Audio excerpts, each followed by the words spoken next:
Okay.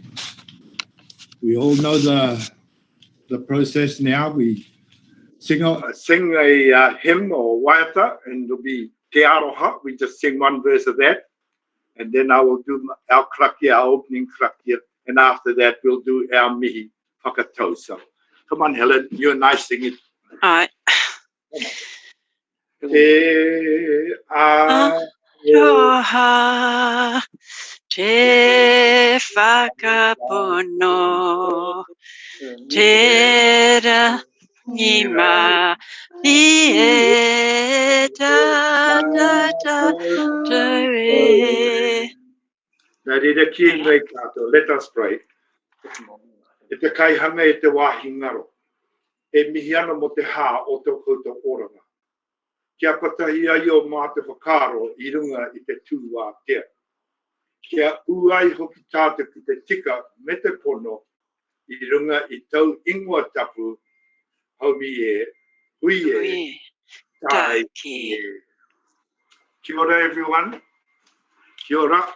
My mihi to you all. No ku te honore ki te tuku atu ngā mihi kia koutou katoa e mātaki mai. Mai te whenua o haina, tatu atu ki tō mātou hauora o Waitemata e tū mai nei. Welcome to you all. It's my pleasure to open up our program today to our Chinese colleagues and of course to our home people as well, to this very special international collaboration with Asian countries, Hui, the 2 days. And no ku te honere ki te mihi atu kia koutou katoa e mātakitaki mai ana mai wera o ngā whenua. Welcome to you all and the services that you provide for our health organizations. Tēnei te mihi atu kia koutou e nohane ki rote te whenua o haina. Me koutou katoa te kāinga nei, kia koe e Dr. Andrew Brandt and all our home people. Ngā mihi nui kia koutou. Just unfortunate that Neda couldn't be with us. Nā te mea mohena tātou ko hinga te tahi o ngā kaumātua waingani a tātou. She's gone to a funeral of a very special kaumātua amongst us. So with that, I know that we will be a success. This is the second of them. Me mihi atu kia koe e Li Fang moto mahi whakarite nei wene hui huinga. It's a big job to organize something like this, but Li Fang, you've done a marvelous job. So, kore toi e ke hangaro wāku nei mihi. Oeno ke mohia tātou ko te tūmana ko. Kia pai te haere o tēnei hui huinga o tātou. Kia puta mai ngā hua a te wā.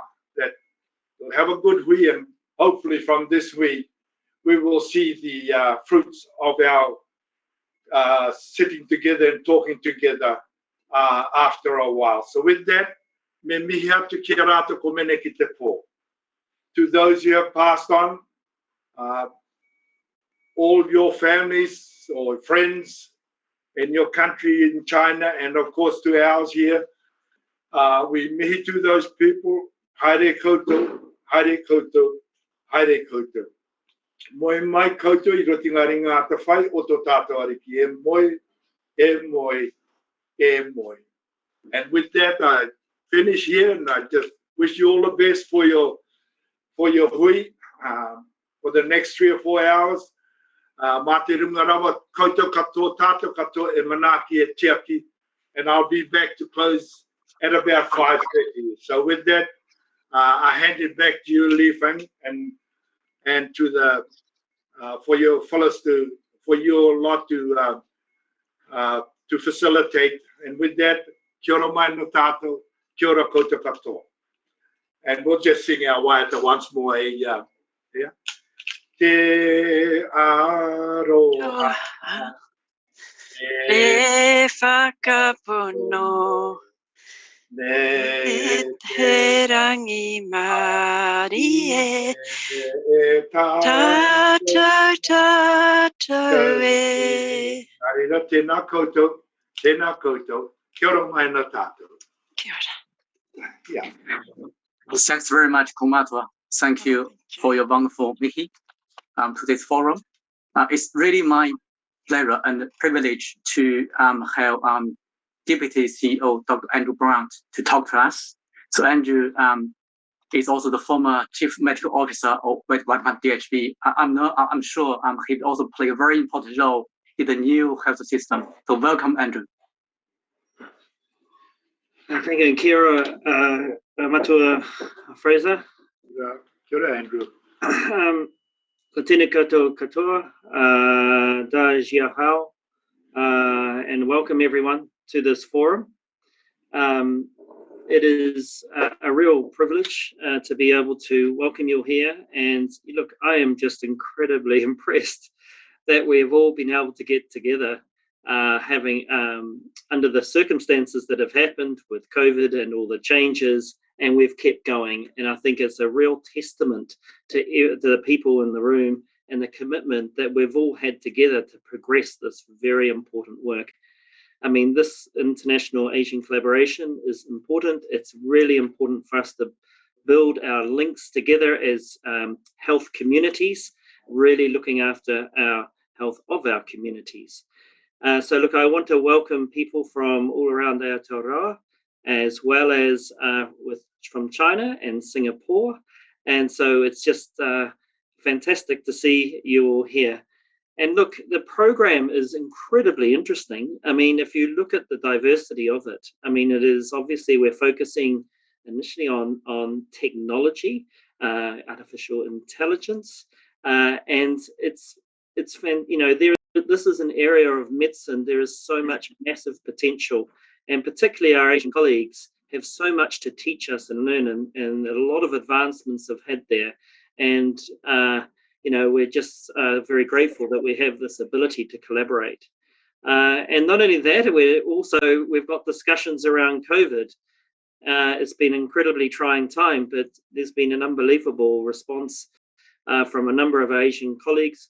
And I know maybe some are going through some tough times at the moment. And I think we've got a lot to learn from each other regarding that. But it is very impressive from the people around this forum about our response, keeping our people and our communities safe through this tricky time. And then obviously the other component of this is an area of particular interest is around our, particularly around the reforms that we're seeing in our health sector in New Zealand, is around Indigenous health and Rangoa medicine, Māori. And this is an area we would really like to develop, and you know, particularly in China. And I remember visiting there a number of years ago. A fantastic welcoming visit showed us how you could integrate traditional medicine into Western medicine, and you know, those achievements are, you know, extraordinary. And I think we've got a lot to learn there, because we're trying to work out how to better do that now. And I hope over the next couple of days, we really make progress in that area. So look, so finally from me, thank you very much for your time. It's lovely seeing everyone around the Zoom. Welcome from around the Asian region. And this is all about improving health for our communities. Kia ora. Thanks so much, Andrew. That's great. And thank you for insights, you know, on the importance of the collaboration, but also, you know, with the new health system, a lot of things we can do together. That's great. Thank you. So our next speaker is Mr. Lei Zhen. So Mr. Lei is a career diplomat for more than 20 years. And it's really my pleasure to have Mr. Lei to give our talk. Thank you. Okay, thank you, Mr. Zhou.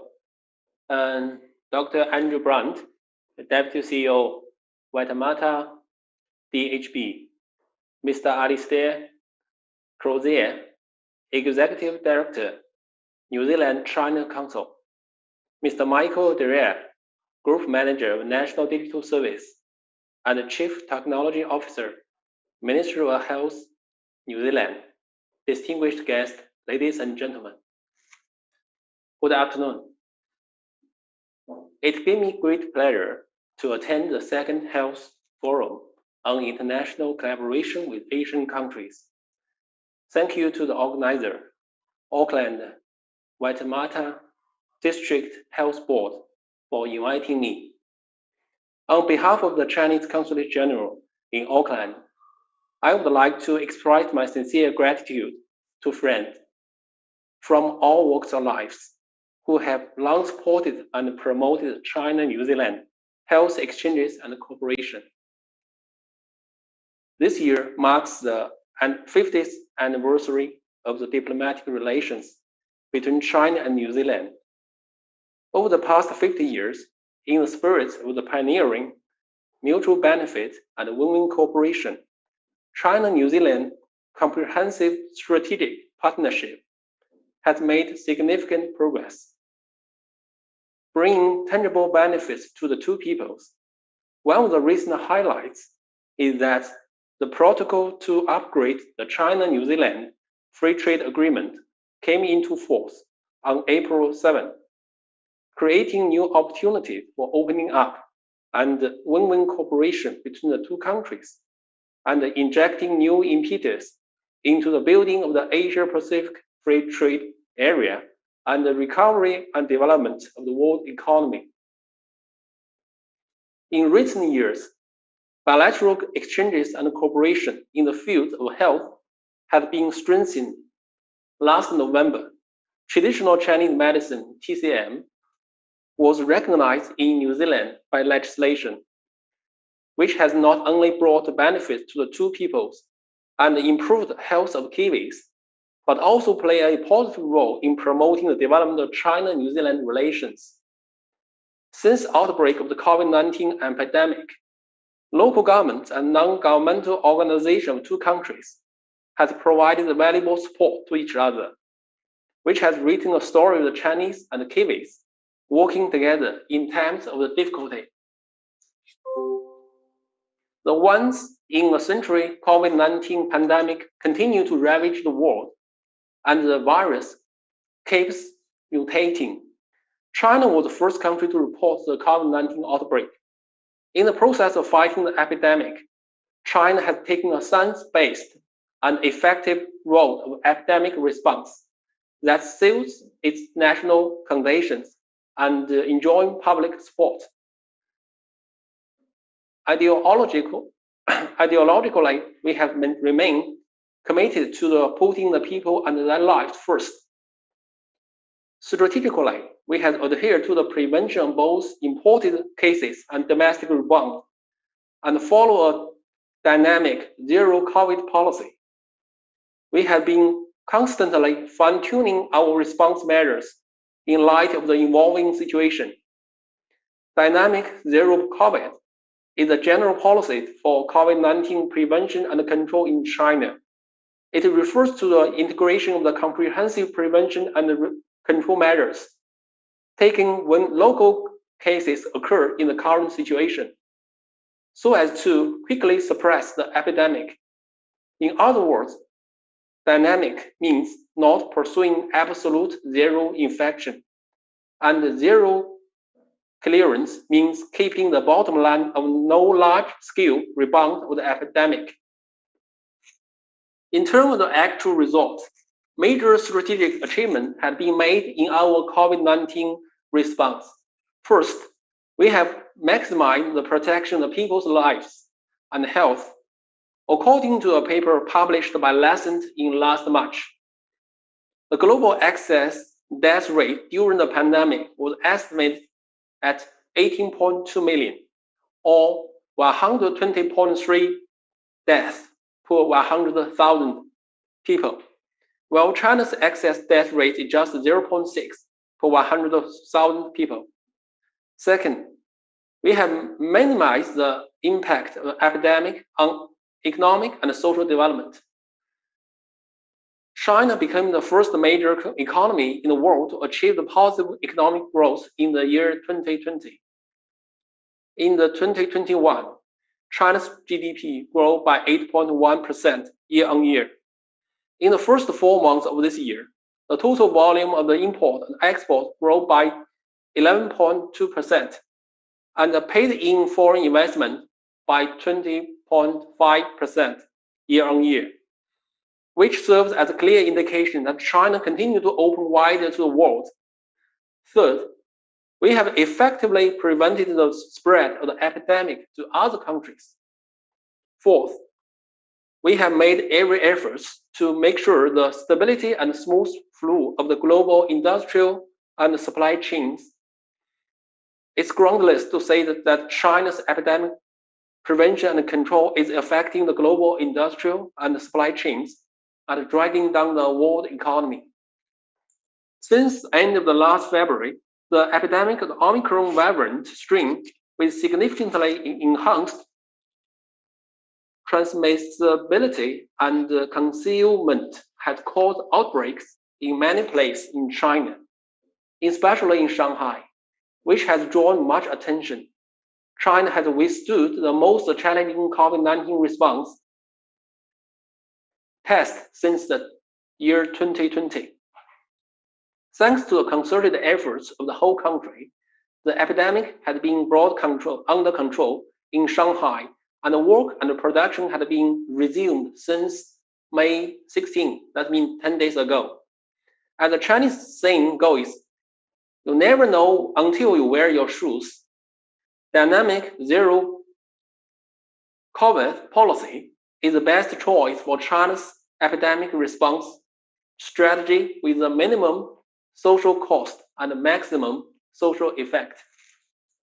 As an important component of the traditional Chinese culture, the TCM has played an important role in China's efforts to prevent and control COVID-19 and the spread of the epidemic. China's fight against the epidemic over the past 2 years has shown that by giving full play to the unique advantage of TCM, combining traditional Chinese and Western medicine, it can effectively reduce the rate of relapses and fatality.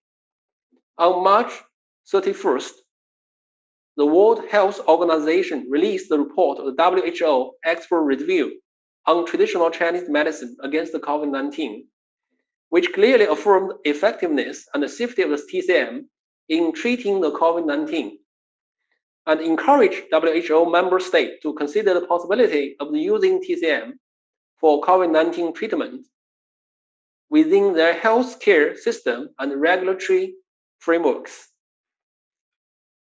The COVID-19 pandemic has made people further realize that health is the basic condition for economic and social development, that science and technology are sharp weapons in the fight against disease, and that it is the right path for all countries to work together to build a community of health for mankind. I hope the experts at the forum will strengthen exchanges and communication, learn from each other, and promote better integration of the modern and traditional medicine, including TCM and modern medicine, so as to improve the health of people and the experience of patients in relevant countries, and contributes to the building of the community of health for mankind. I wish this forum a complete success. Thank you. Sure. Thanks very much, Mr. Lei, and that's great. And certainly, I think, thank you for your sharing with us the importance of the traditional Chinese medicine and the Chinese strategy against the COVID. So we can see the great efforts made by the Chinese government and Chinese people. Thank you. So our next speaker is Mr. Alistair Crozier. So Alistair is the executive director of the New Zealand China Council since March 2022. And he established and led New Zealand's new diplomatic post in Chengdu, Southwest China, as the Consul General from 2014 to 2018. So welcome, Alistair. Thank you, Li Feng, and distinguished guests, ladies and gentlemen, kia koto and ajahao.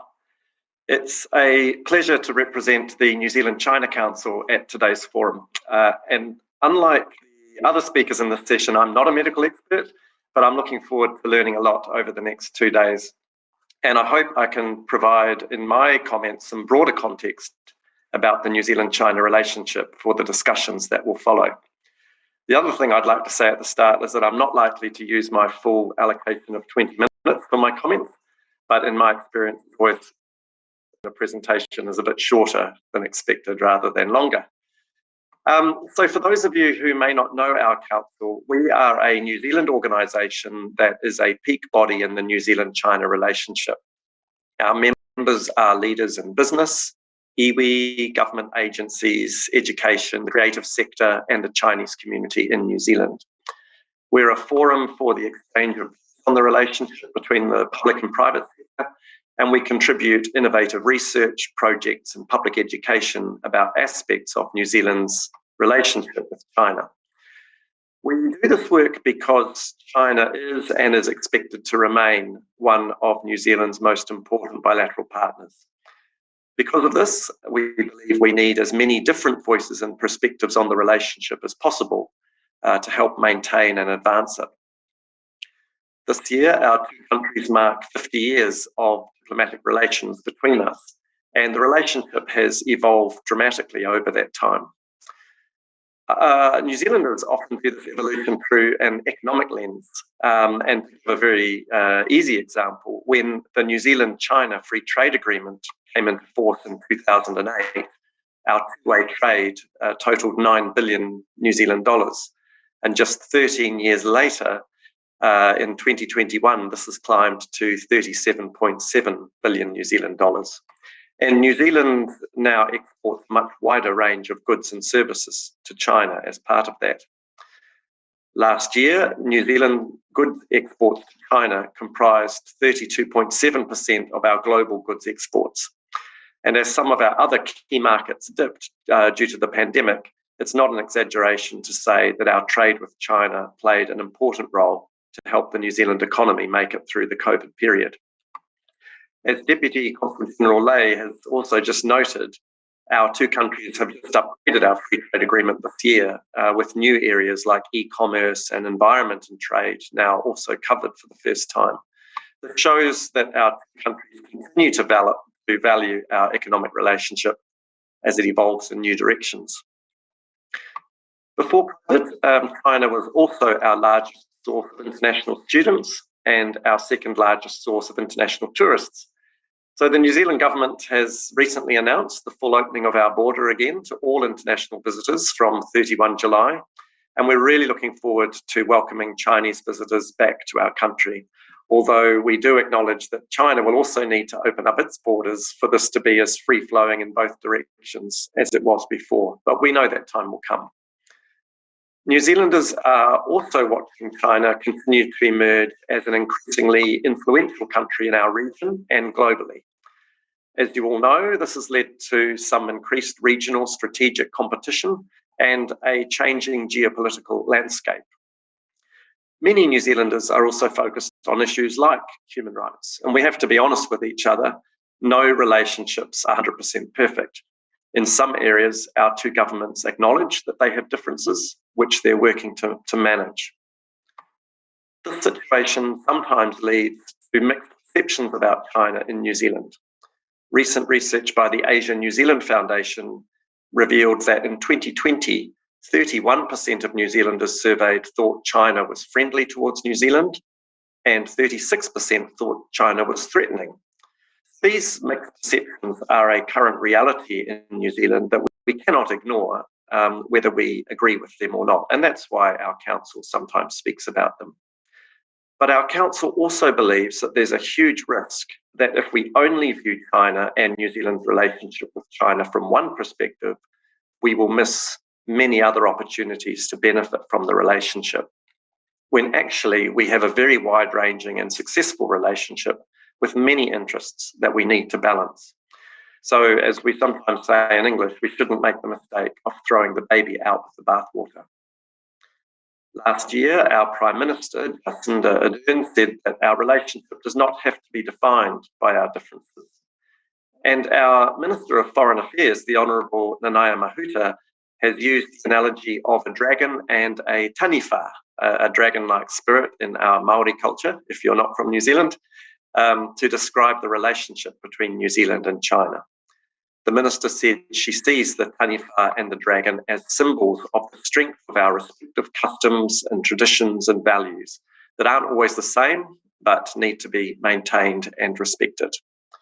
So we also have many areas where we agree and cooperate together, and these are an equally valid and important part of the New Zealand-China relationship. This brings me back to today's Health Forum on international collaboration with Asian countries, which I know goes wider than just China, but I also know that much of the collaboration we'll be discussing today and tomorrow does involve China. Even from my own very limited experience in this area, I know that there is much we can learn from each other. On a personal level, when I lived in Papua New Guinea, I contracted malaria, and my treatment prescribed by local doctors was artemisinin, developed by the Chinese Nobel Prize winner Dr. Tu Youyou from a plant ingredient used in traditional Chinese medicine. It's now a famous malaria treatment worldwide, and I can see why it was very effective in my case.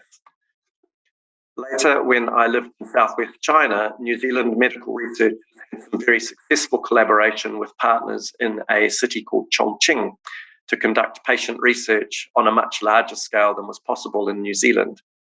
And we also had some really interesting traditional Chinese medicine TCM collaboration between New Zealand and southwest China in the field of non-communicable diseases, for example, given that southwest China is home to so much of China's biodiversity, including TCM ingredients.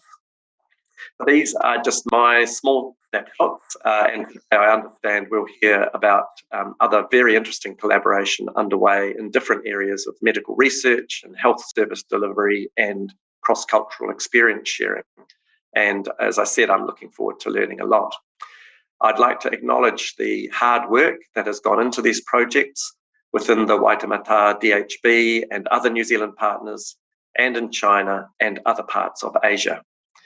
This is a great example of parts of the New Zealand-China relationship that the New Zealand public doesn't always see away from the media headlines. The work that we do in areas like medical research is also a valid part of the relationship, alongside areas like climate change cooperation, biodiversity conservation, sports, arts and culture, language learning and education, and of course the really important contributions that our resident Chinese community in New Zealand makes to our country and to our diverse society. As the chair of our council and former New Zealand ambassador to China, John McKinnon, wrote recently, New Zealand needs to use multiple lenses when viewing China. None are sufficient alone. They have to be blended so that we can take a comprehensive view of our relations with this large and important country. So I'm looking forward to using one of those lenses at this forum today and tomorrow. Thanks very much. 谢谢大家. Thanks very much, Alistair. I think that's a great talk, really, and so many things. I think New Zealand and China will have to work together.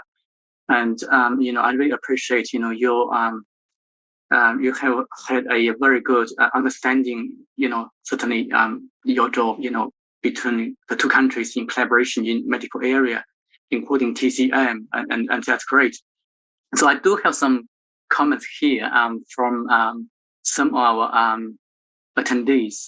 So one comment is about it was exciting to see the WHO establish a global center for traditional medicine earlier this year, and hopefully we can all benefit from these kind of initiatives. So what do you think about that, Alistair, and also Mr. Lei? Sure. Well, I'll if it's okay, Mr. Lei, I can start off with a couple of comments. I think this is really valid recognition of an alternative medical tradition, I guess, as opposed to the Western medicine, for example, I've grown up with. And I think it shows that globally we're open to understanding and receiving benefit from different medical traditions. And of course, I know later today we're going to be discussing that in a Māori context as well, and I think that's equally valid and really encouraging for that discussion as well, that there's that kind of WHO recognition of TCM.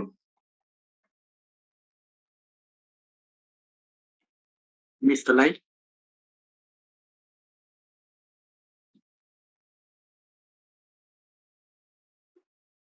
Mr. Lei, you're on mute.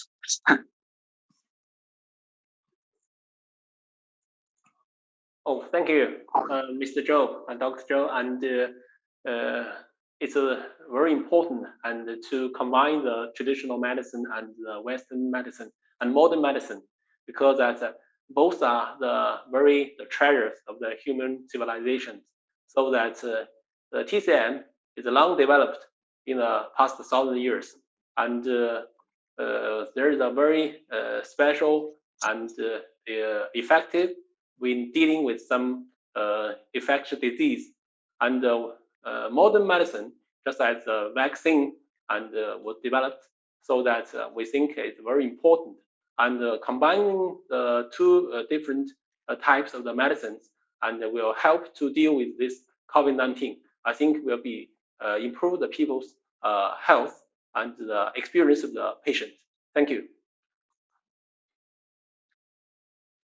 I got another one here. It's talking about Mori medicine. The comment said it's all good to see the legislation replacing New Zealand Medicines Act aims to recognize the value of traditional Maori medicine and ensure the new law and regulation is consistent with the Treaty of Waitangi. That's between Maori and the government of the Crown. It's a great that we are going to have this discussion with one Maori, Rongan Maori practitioner, Donna, to be joining us very soon. So just for the moment, Andrew, you also mentioned Rongan Maori medicine and the opportunities we are going to have with the new health system. So what would you comment about this?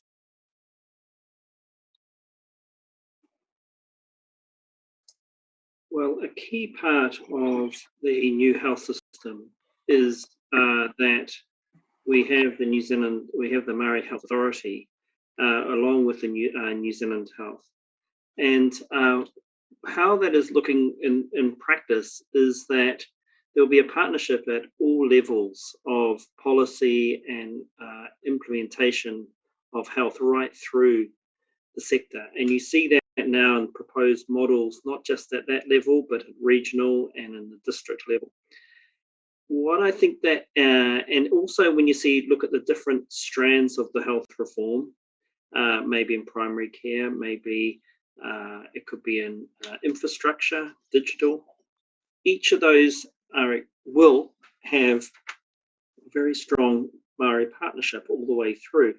So what I think that will end up is that we will see our health system designed and operating in a way that's quite different at the moment, which will build a very strong platform for Rongoa Maori medicine and health.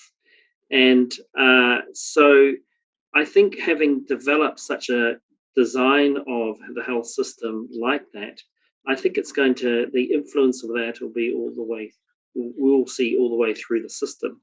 So we'll be asked, and it would flow through to also, I think, new investments and new ways of delivering medicine, our health system. So yes, I think if we look in 5 years back, 5 years time back to this time, I think we'll see this as a really momentous change. And we'll look, in 5 years time, we may be in quite a different system than we are at the moment, that will be focusing on equity, but also delivering our health system in a very different way. Thank you, Andrew, that's great.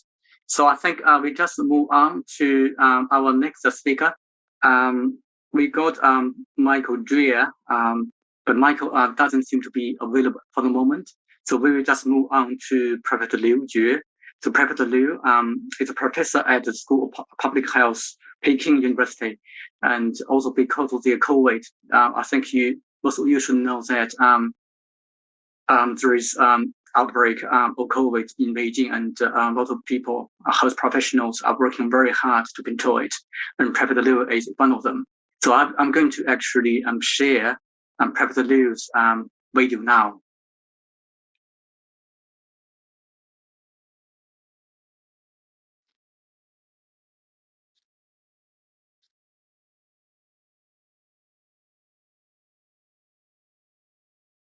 Dear Dr. honorable guests, ladies and gentlemen, good afternoon. Thanks for the invitation.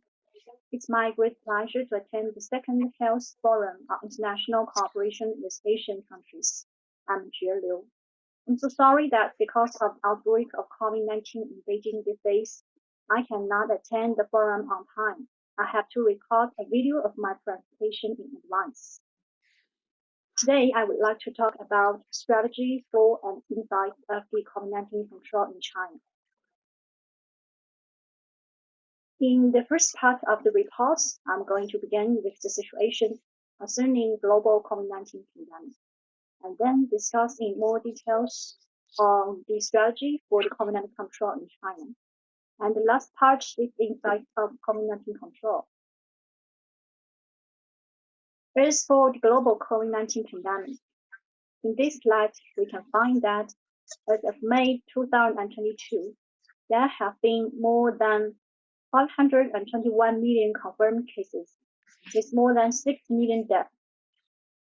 From January 2020 to May 2022, the whole society has experienced more than 5 waves of COVID-19 caused by different strains, from the original strain to Omicron. From the right finger of this slide, we can see that people from the West Pacific areas have faced a sudden increase of infections in the past half year caused by Omicron. The peak number of cases of this wave is significantly higher than previous waves.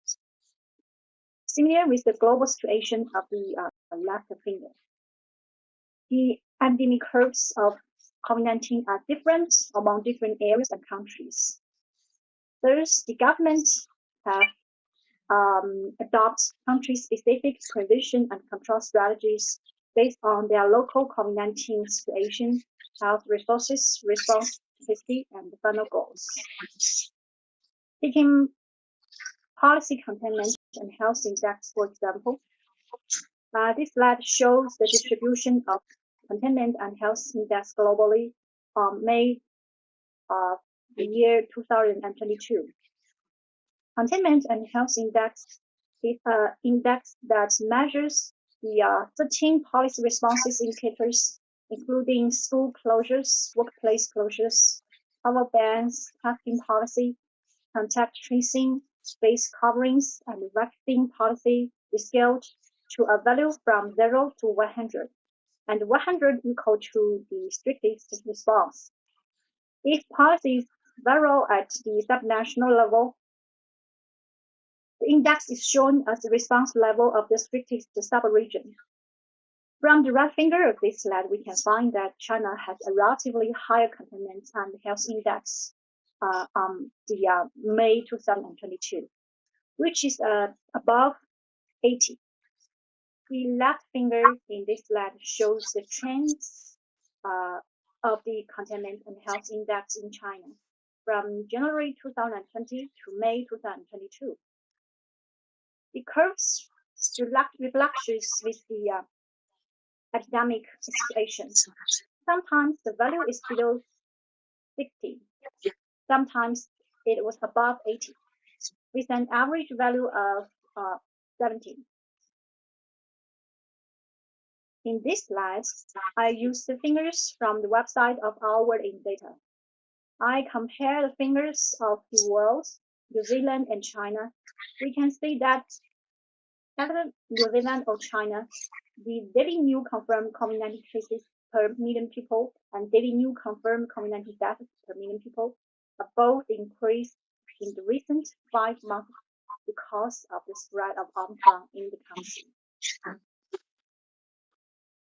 And the estimated effective reproduction rates of COVID-19 varied a lot, both in the New Zealand and China, as well as the world, and has declined to below 1 currently. That's a good news for us and for global, The daily new COVID-19 tests per 1,000 people is stage type 10 in China, and fluctuates between about 0.5 and 6 in New Zealand. And this slide shows that the vaccine coverage in New Zealand and China are both much higher than the global average level. For example, the proportions of people with at least one dose and people with a full initial protocol are both above 80% in New Zealand and China, while the global levels are about 60%. And the booster doses are both above 50 per 100 people, while the global level is about 25 per 100 people. And this slide shows the genomic epidemiology of SARS-CoV-2 with subsampling focused on the global over the past 6 months. The blue area is Delta. The yellow, orange, and the red area are both Omicron. From the figure below, we can see that Delta has a large proportion than Omicron in the December of last year. But Omicron has quickly become the most prevalent strain in the year 2022. Now, in the second part, I would like to talk about the strategy for COVID-19 control in China. Some of the content are my personal point of view. The virus has spread faster and wider than any other and has proven to be the most difficult to contain in China. Through painstaking efforts, China has succeeded in turning the situation around that within 1 month. The rising spread of the virus has contained, and in around 2 months, the daily increase in local cases had fallen into single digits. Then China came into a new stage, that is the ongoing prevention and control stage. The figure below this slide shows the epidemic curve of the COVID-19 confirmed cases in China since January 2020. And this small finger shows the clusters and outbreaks of local cases and imported cases, lead by imported cases in the ongoing prevention and control stage since May 2020 in the past 2 years. In general, most of cases in China were infected during the early 2020. We can see this curve, this week.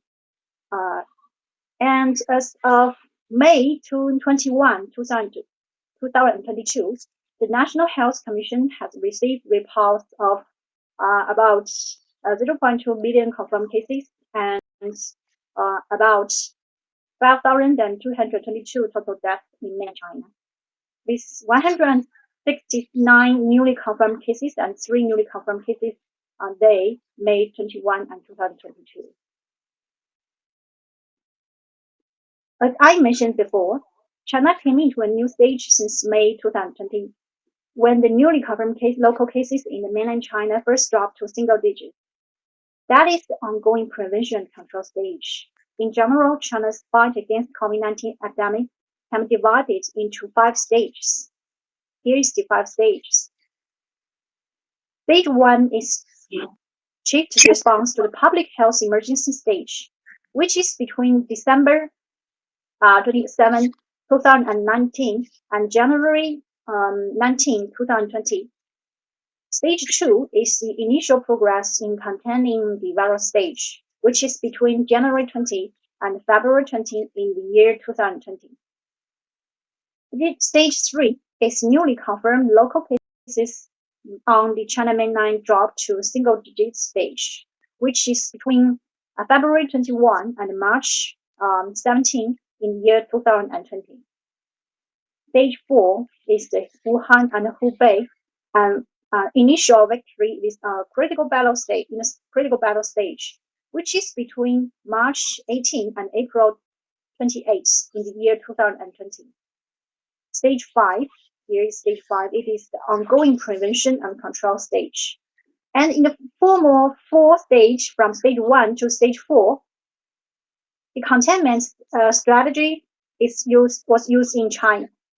When it came into the stage 5, China explored a new strategy, namely dynamic COVID-19 zero strategy. So why did China use this strategy?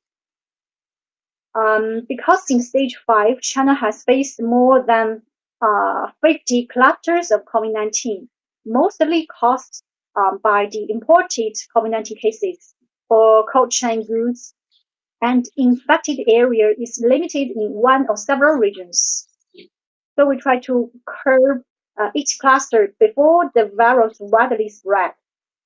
We hope to stop it at the early stage and in response to spread of the highly transmissible variant. So China adopts the dynamic COVID-0 strategy. It is actually a summary of China's experience in dealing with the spread of those variants, considering how to control the epidemic at a lower cost and in a shorter time, so as to try best to minimize the impact of the epidemic on the economy, society, production, and people's normal lives, and to balance the prevention and control of this disease with socio-economic stability. It is not absolute zero infection or zero tolerance of COVID-19. Given the high R0 of the Omicron, it is hard to maintain absolute zero infection or zero tolerance of COVID-19. It is impossible. So we need to maintain the dynamic COVID-0 strategy. Under this strategy, outbreaks of COVID-19 in different provinces are mostly controlled within 1 month, and some even within 2 weeks. For example, in Beijing Daxing district outbreak of COVID-19, we curbed it within 2 weeks. So the dynamic COVID-0 strategy is a transitional strategy to be adopted after a successful containment strategy. When the population immunity barrier is not yet fully established in face of continual risk of imported cases and goods, as well as the higher transmission of some variants, such as Delta and Omicron. So the core of this strategy is to take effective measures to deal with the local COVID-19 cases preciously by early detection, rapid containment, and cutting off transmission to prevent continuous spread and large-scale rebound of the epidemic. By quickly find, control, and curb the infected people in each cluster or outbreak within a specific region at the early stage of each cluster and outbreak to avoid affecting social and economic development in other regions, so as to achieve a maximum effect at the lowest cost, given that China has a large number of populations with more than 1.4 billion people. And there are some key elements which including extensive community involvement, government funding, guaranteeing application of new technology, motivation mechanisms, persistent mechanisms, resilient health system. China has tried the best to find and control potential infected individuals in advance, to end the outbreak of each cluster within 1 or 2 maximum incubation periods. In other words, 1 month. When we face the rapid spread of Omicron, it sometimes takes a longer time compared with Delta in some provinces to end it. Because we have some important technologies such as big data technology, we use this technology to trace close contacts, identify the risk groups, and determine the control area to avoid spread of virus in the golden response time. That means within the 1 day after each outbreak, to help the empowerment of the precise prevention and control measures. Before the use of big data technology, CDC staffs have to do a lot of work during the process of tracing close contacts, identify risk groups, and determine the control area. In big cities such as Beijing, Shanghai, and Shenzhen, population mobility is very high. It will be a great challenge for the epidemiological investigation, especially when there are many new cases identified at the same time in a day. However, with the big data technology, China can quickly identify people who have contact with cases within the specified time range by using mobile phone signals. For example, people who come into contact with 5 days before the symptoms of the suspected cases or confirmed cases, or within 5 days because the sampling of the asymptomatic infected persons. It is well known that there is high risk of recall bias when we do the epidemiological investigation. It is very likely that people will not remember everything that has happened in the past few days. So we may not even what we ate at noon and when we went to the restaurant. So it's hard to quickly identify the potential risk population.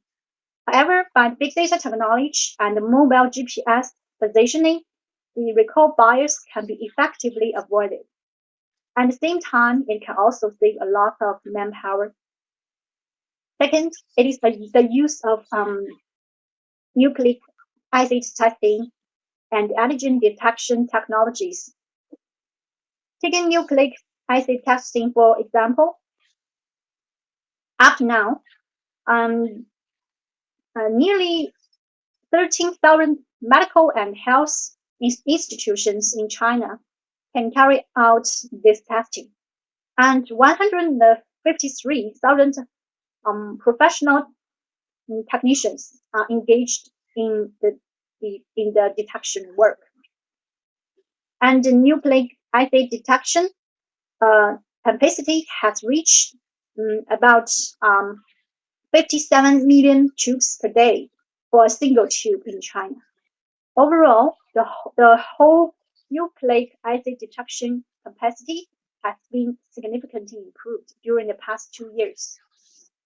So China has currently building a 15-minute nucleic acid testing convenience service circle. On one hand, it helps to improve the accessibility and convenience of the service. On the other hand, it can be helped to quickly find cases and quickly block the spread of virus in the early stage. Because of the R0 of Omicron is about 9.5, which is much higher than the R0 of original strain, which is about 2 to 2.5. And we found that the median zero interval of Omicron in China was about 2.8 days. And the median incubation period is about 3 days. And the maximum incubation period is about 9 days in some provinces, which are much shorter than the original strain. That means the transmission speed of Omicron is much faster. Moreover, the asymptomatic infections can also lead to transmission. So the above facts brings greater difficulty to prevention control at early stage for China. Compared with us in 2003, the resilience of the Chinese health system has been improved, and new technologies such as big data technology and the nucleic acid tests have effectively ensured the implementation of the dynamic COVID-0 strategy. And in the third part, I would like to talk about insights of the COVID-19 control and how resilient health system work in China. Making people's lives and health is the first, as the first priority is the premise for China to formulate the prevention and control strategy and measures.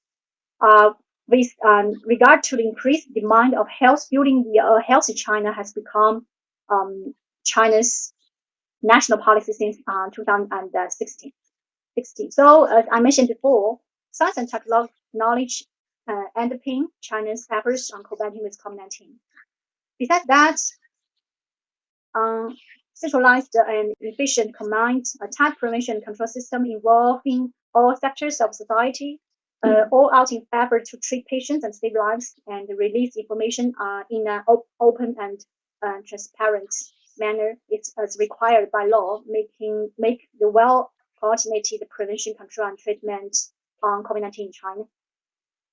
A paper published in Nature Medicine in 2021 summarized that determinants of health system resilience framework, including governance and financially, community engagements, health workers, medical products and technologies, public health functions, health services delivery, cooperation across sectors, health equality, and outcomes.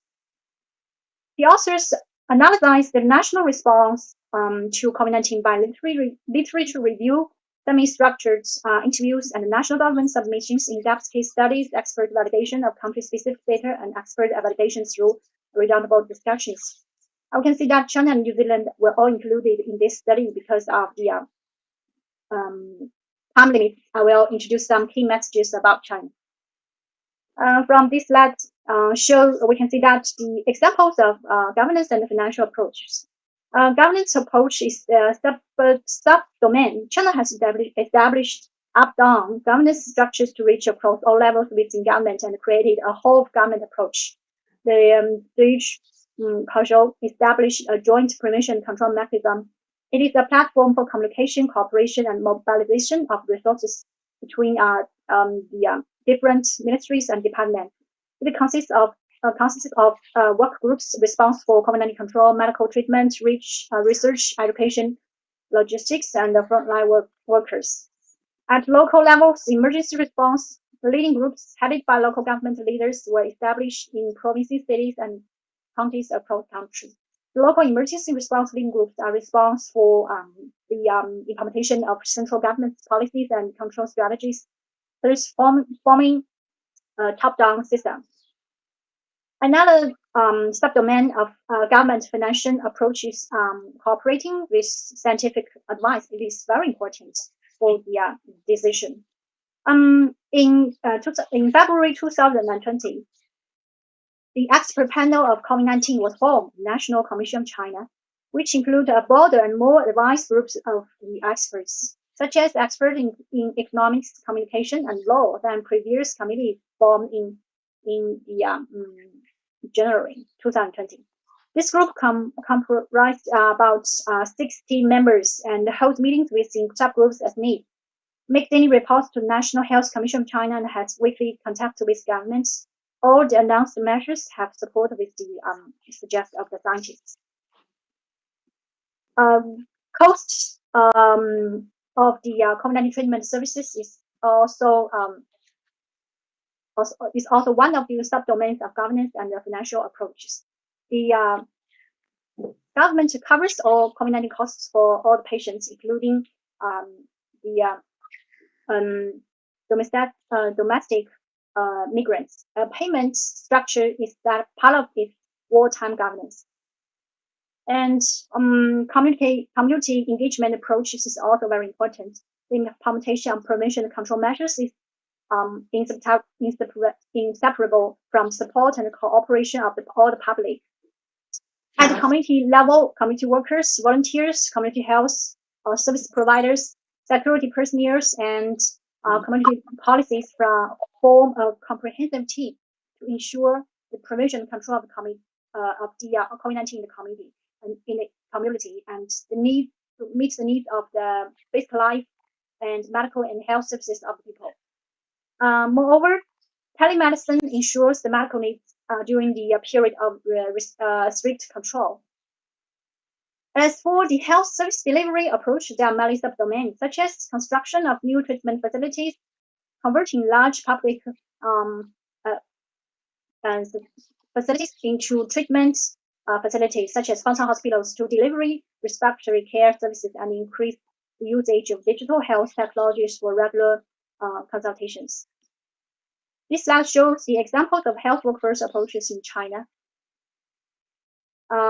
In the initial stages of the pandemic, medical workers from all parts of China were reactivated to provide medical care for people in the Hubei province. Similarly, in April of this year, medical workers from all parts of China also were reactivated to provide medical care for the people of Shanghai province. Besides pandemic-related training for healthcare professionals and medical health support for the health workforce are also important. Training for the infection control and patient management was provided to all health workers based on the guideline for COVID-19 management and control and guideline for hospital infection of COVID-19 before they started working in the COVID-19 units. And the guidelines have been timely updated to new additions based on the latest scientific evidence. Measures were implemented to ensure the care of medical personnel and their families, such as regulations on chips and leave arrangement to relieve frontline medical workers. And this slide shows the examples of public health functions approaches, such as the diagnostic testing strategies, contact tracing policy, self-isolation strategies, contact tracing technology, such as the big data technology, national and provisional online system for making our appointment for vaccination and nucleic acid testing services and query and the results, etc. This is a picture of pass card by big data. When entering public places, everyone needs to log in with his or her own mobile phone and query the places he or she has been in past 2 weeks to say if he or she goes to some high-risk areas. If he or she goes to some high-risk areas, he or she may not be allowed to enter the public places. This slide shows the summary of 4 resilience elements of highly effective country response.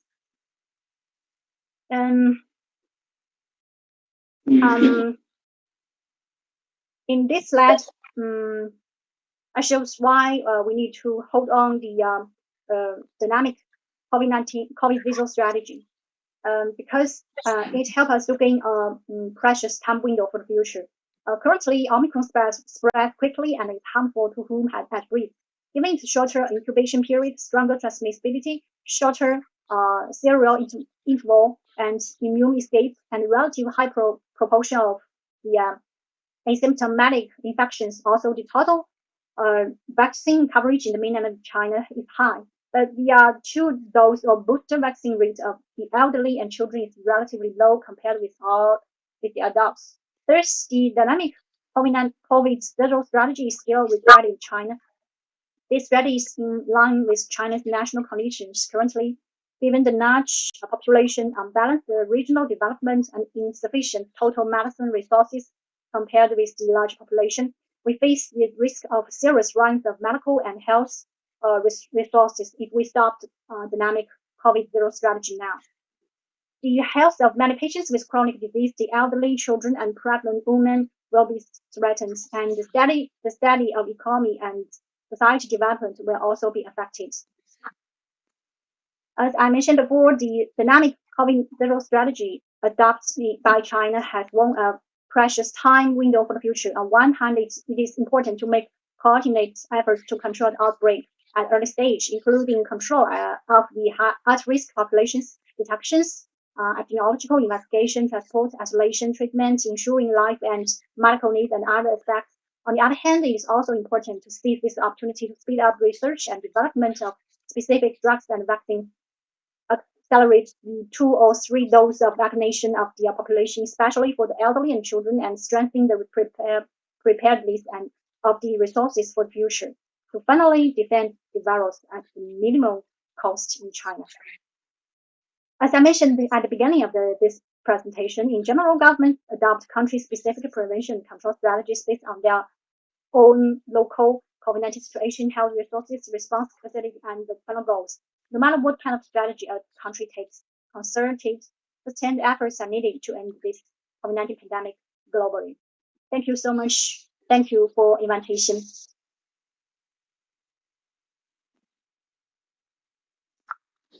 Since that's great, and there's a lot of thinking really about China's dynamic COVID-0 strategy. It's based on a lot of evidence and a lot of thinking, have been put into together. How to balance people's life, people's health, the economy, and the society. I think the decision has not been made lightly, and so today, because we will not have Professor Liu with us, but if there are any questions, I can collect and pass that to Professor Liu. If the questions are appropriate, we may also raise these questions to Professor Chiu or Michael Dreer, to give a response. So now it's my pleasure to welcome Michael Dreer, who is our Group Manager of National Digital Services and the Chief Technology Officer at the Ministry of Health. Michael has led the delivery of technology for the response to COVID. So really a key person for New Zealand to respond to COVID and to control COVID. Thank you. Thank you, Michael. It's your turn now. Okay, thank you very much, and nice to meet you, everyone, and great to be here. I'm just going to pop up, just get these something up on the screen. Get this to full. So what I'm going to do, just going to talk through a couple of things. I'm going to talk through the different types of digital systems and services we implemented as part of our COVID response, and then I'm going to talk a little bit about what some of the key themes were underneath these and what we were trying to achieve. So I'll probably maybe take about 10 or 12 minutes to go through the slides, and then I'll open up for questions or discussion. So New Zealand is a small country, but up until the point we're at the moment, where we're about to go through some reforms of our structure, we very much have, I guess, localised health services across 20 regions to a point, and didn't always have a lot of, I guess, nationally connected systems and data. And when COVID arrived in New Zealand, it became pretty clear that some parts of the country didn't really have a lot of, I guess, good technology systems to support the response, and that at a national level we didn't have an integrated view. And we also didn't have an integrated view of, I guess, members of the population who were moving around the country, and if they moved from one region to another, the data couldn't follow them as we were trying to support testing or contact tracing or vaccination. So we took an approach. I mean, I work in Wellington, which is the capital of New Zealand, but my team works across New Zealand, and we very much worked with all the local parts of New Zealand to design a set of what has become national systems. And we took a lot of feedback. We worked with people on the ground to build a series of national systems. So we saw it as a response that was nationally monitored. It could be coordinated at a regional level, but very much it was about enabling services on the ground. So that's what we were trying to achieve. Over the last 2 years, we've built over 100 systems and services to support the response. Those can be grouped up into 6 key areas, which are slightly chronological in terms of I guess that as we moved through the response, it initially began with contact tracing as the first cases of COVID were arriving in New Zealand back in March 2020. We rapidly built a contact tracing system and started rolling that out across the country to give an integrated view. We then tackled testing in laboratories and that data. Then we moved on to management of the border as an island nation. The management of people flows and clinical support of people moving in and out, and monitoring was quite key. Then it was very useful that the vaccines then arrived, and we supported a national vaccine campaign. And then later on, we now have COVID in New Zealand, and we're supporting our health system to support New Zealanders as they live with COVID, or if they become sick or have different needs. And then behind that, we had lots of reporting and analytics, which I'll touch on. We've achieved, I guess, a lot of goals that are, some of them will be sort of longer term ambitions for parts of our health reforms that are happening at the moment. We definitely sought out to improve the user experience. There are parts of New Zealand that either because they don't get sick very often, or because they live in different equity groups that don't necessarily have great access to health services, don't often engage with the health system. And it was important for us to connect people to our health system so that they were willing to come and get vaccinated, or to submit a test, or to, I guess, listen to public health advice, which was really important. So we used our digital tools to create a really good user experience, so that people could engage with the broader pandemic response, but also engage with our tools. In New Zealand, we have particularly our Maori and Pacifica parts of our population. Sometimes, in the past, haven't always had particularly good access to some types of health services, and it does vary across the country as well. So it was really important that when we were designing our services, we were able to particularly target Maori and Pacifica, and we knew that because of some underlying health conditions, parts of those populations were particularly vulnerable. So it was really important that we worked with our Maori and Pacifica population, not only to deliver services well into those populations, but beforehand to partner and co-design in the way that the services would work to meet the cultural needs of those populations. There was a big opportunity for service effectiveness. We were doing things at an incredible scale and under immense pressure in the health system, which is always, there's never enough people and money, so we needed to obviously focus on automation and process improvement throughout, and then deliver value for money in terms of an ability to do things efficiently, and to allow the key resources in the health sector to focus on those people that needed it most. So those were some of our wider objectives. In terms of, for those of you who are a little bit more technology oriented, these were some of our key digital principles. Obviously, that consumer and user focus. Traditionally, our health sector IT systems have been built to support the provider, and we took a real focus on designing them around the needs of the consumer. We focused very much on self-serve.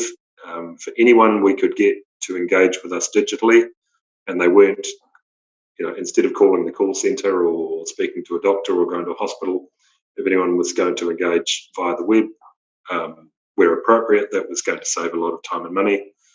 And I've touched on some of the other points.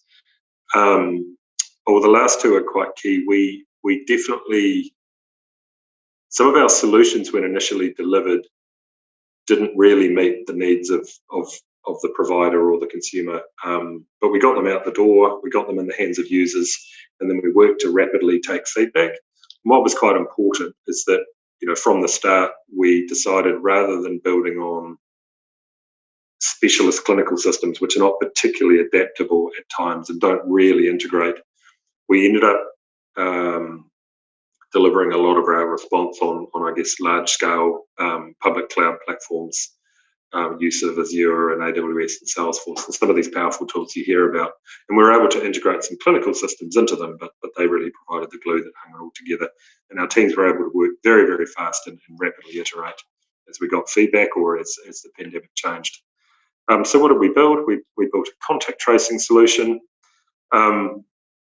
This was quite useful in that we were able to, as different types of COVID came to New Zealand, we were able to rapidly, I guess, adapt the business process and set new targets about how fast things needed to operate, and we're able to put digital tools and identity information into the hands of the contact tracers and really make their lives easier.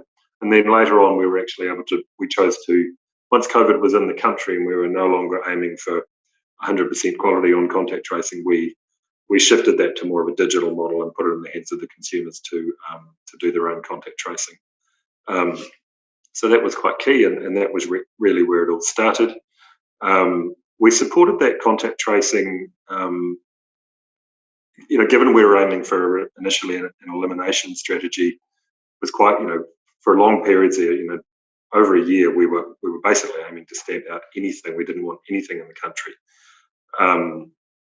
rather than instead maybe attempting to suppress it and slow the spread. It was basically zero tolerance. So we put in a number of tools in the hands of consumers to I guess help us trace this. We did look at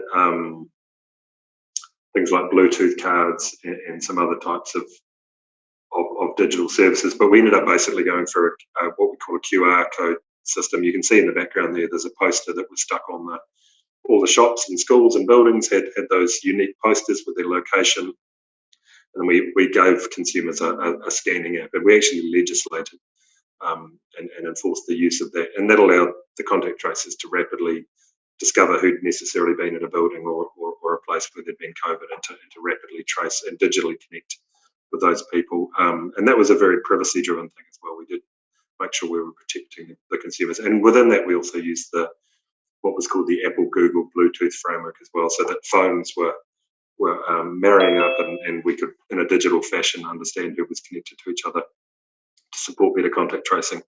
We put in a border management system which supported the flows of people coming into New Zealand. We could match the identity of people on planes and move them through isolation with scheduled testing on day 0, day 3, day 5, day 12 before they exited, etc. And we're able to adapt that as our policies changed. And then within that, we could see that quite a high number of people coming into New Zealand did need medical care, whether they had COVID or they might have been pregnant or had mental health issues or just generally had something that needed looking after while they were in our managed isolation quarantine facilities. So it was really important that we were able to take those often international visitors and provide them good clinical support, but also engage them with our COVID services, not only through that initial period of 14 days isolation in a special hotel, but beyond. After they left, it was important we had contact details to contact trace them if required. If it turned out the person in the hotel room next door had COVID and maybe they were a risk or something like that. And we also put in, we also made sure our health workforce and our border workers who were around these people that may have had COVID were being regularly tested and vaccinated and things as well. So we had registers around our workforce.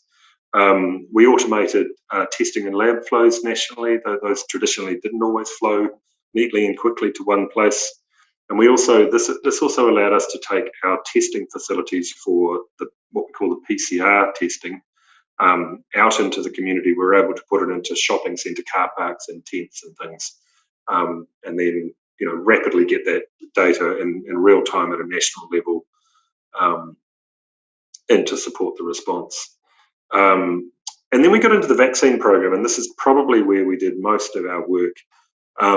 New Zealand's traditional vaccine campaigns might, depending on the type of vaccine, might get 60, 70, 80% coverage of the population and generally fall below targets for our Maori and Pacific populations. And this was a campaign that, needed success like nothing before. So it had to roll pretty quickly, and we needed to be sure we set a target of I think it was 90% as a country. And we went after that, and we really tried to, enable that with digital tools. It was important that when consumers or people decided they would get vaccinated, that we captured that moment. Given that we had a very disaggregated, sector in terms of delivery of vaccinations and things, one of the key things we did is we put in a national booking system and got all the providers who were providing vaccination centres to set up their bookings on there. And that was awesome. We got at times close to 90% of New Zealanders booking online, and if they saw the Prime Minister say on television, hey, get vaccinated, and they were happy to do that in that moment, it meant they were able to jump on and get their booking. And it means, we'd captured that moment, and they're personally committed, and they would then follow through and generally turn up for their booking. and that took a lot of pressure off our call centre as well. That was great. You can sort of see the numbers there. I won't give you the exact dollar signs, but obviously it's a lot cheaper providing digital services than it is necessarily using frontline health services or call centres. And consumers surprised us in terms of how fast they were able to use our digital tools to book and do things like that, which was great. We got a really good engagement with our digital tools, and we took a real focus on designing them so that people could use them well, and they were easy to use, and we kept it very, very simple and tried at all times to ask for a minimum of information that we needed in order to provide that service. Within New Zealand, there were, I guess, policy controls to encourage people to, there were movement controls at times, depending on where there might have been COVID. There were, people were expected to use scanning when they went to sites, and also we had some, to perform certain roles or go to certain places with an expectation that people would be vaccinated, so there were policy settings around that. So it was important we were able to empower New Zealanders to be able to show and demonstrate they've been vaccinated, and to get reminders and things like that. So we produced consumer applications where people were able to show their vaccination status. Another thing we did, and this is where it gets interesting, and we started to model what more like digital retail businesses would do, and this hadn't really been, is we took our population identity database and we basically turned that into what maybe an electricity retailer or a broadband selling company would do. We used it to segment the population, and we used it to support multi-channel campaigns to encourage people to get vaccinated, and that was really quite powerful. And interestingly, it was not so much powerful around the, I guess, more wealthy or informed New Zealanders who tend to engage well with health services. We were able to use it to target those parts of our population who we don't always connect with, and we could be quite targeted. And we also took it, rather than do it all from the centre, we put these digital tools to run text, email, campaign messages, and we could group it around, we could slice and dice by age, ethnicity, localities. We could use the data to see which parts of the country weren't necessarily engaging in a vaccine campaign, and then either run a campaign from the centre of New Zealand, or we could put it in the hands of the local providers to target their local populations with tailored and specific messaging. And that was incredibly powerful, and we actually monitored how our campaigns went, and that really grew things over time. And we got quite good at that, and ended up getting some quite good responses as we learned, continuously learned. This is a bit hard to look at this, but what I'm trying to show with this slide is that we very much tailored what I would call a multi-channel campaign to the end consumer. I mean, traditionally on the left, we would have sent letters saying, hey, please come and get vaccinated. But as we started to move to, I guess, segmenting our population into different ethnic groups or demographics or age, we were very much able to tailor the message in different languages, look and feel, to engage people better, make it less of a formal government message, and perhaps more how people might engage colloquially. And we also put the tools in the hands of local providers, so that if they were going to run maybe a barbecue or a rugby game or an event to encourage people to come and get vaccinated, we're able to send a tailored message to maybe just 200 or 300 people in a local area to say, hey, the vaccine bus is in town, come on down on Sunday. So we're able to do it at a national level, at a local level, and then also just to individuals. And that was really powerful and got great results. I won't go into that so much.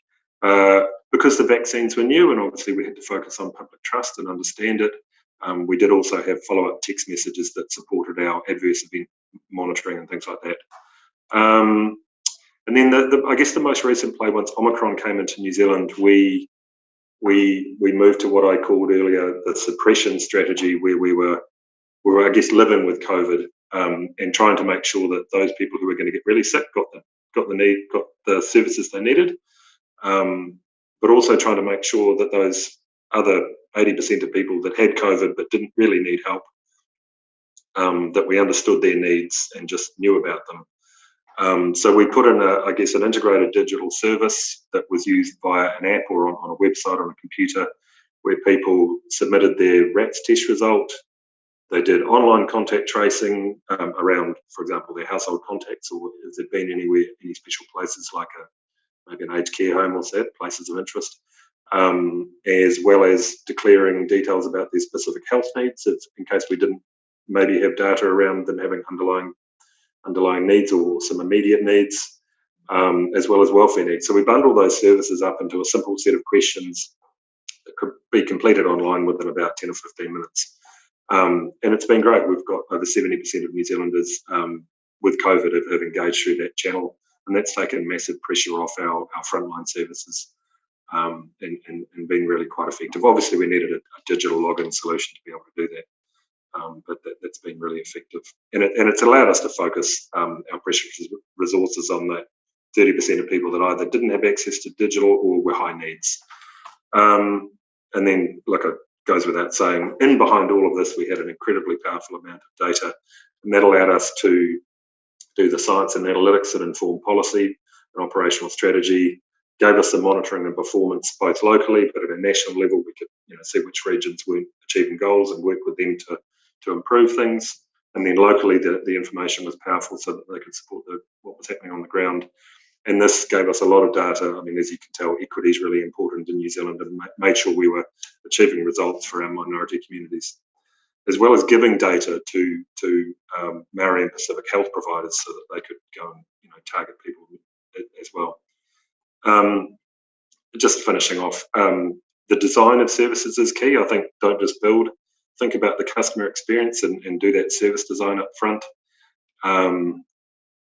Using these systems, we could build ecosystems. So we started in the middle there with a vaccination register, and then we built everything around the outside, and it's all integrated, made our business services quite powerful. So you can see the booking system connected to the immunisation register, so it all joined up, and an inventory which connected to the volumes of vaccination, adverse event monitoring coming off the vaccination. It all kind of hangs together in a really useful fashion.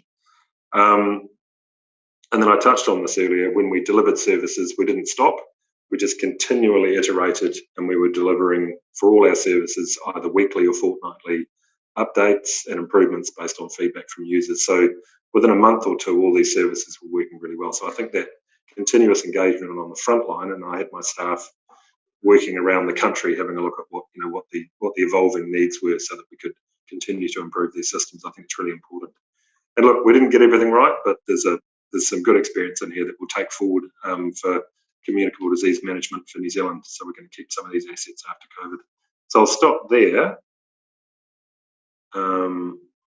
Stop share, and maybe take any questions or hand over. Yep. Thank you, Michael. That's great, and certainly a lot of insights. As we know, COVID has definitely brought in a lot of disruptions to the country. But again, we can see the opportunities over there. And data and digital has been so important. We have seen so much innovations, developed in the country. And I think that's great. And I can see the effectiveness we're using, say, online tools like for people to self-manage their conditions, so that we can save resources from primary care, and they can concentrate on those people who do need more attention. So that I think that's all great efforts made by New Zealand and our health sector. Well done. So I think there is one question here, I think. Well, I can see that. Yeah. Go ahead. Yeah. So New Zealand has an annual, I guess, a government budget release, and so I can answer that question now because we got the funding. We got funding the other day to keep our COVID services, or most of them. And what we're now doing is we're working to turn. I mean, some of them are kind of purpose-built for Omicron or something, but we're now evolving them into more generic integrated set of national services, and starting to look across, I guess, not just disease management, but across population health, and start to, I guess, offer those services more widely. But that's something we'll just work through. I think that's great. So I think, Michael, you may be asked, later. That's all fine. I think let's now move on to Professor Teal. So Professor Teal is the Dean of the Seoul Three Hawk School of Public Health at the National University of Singapore.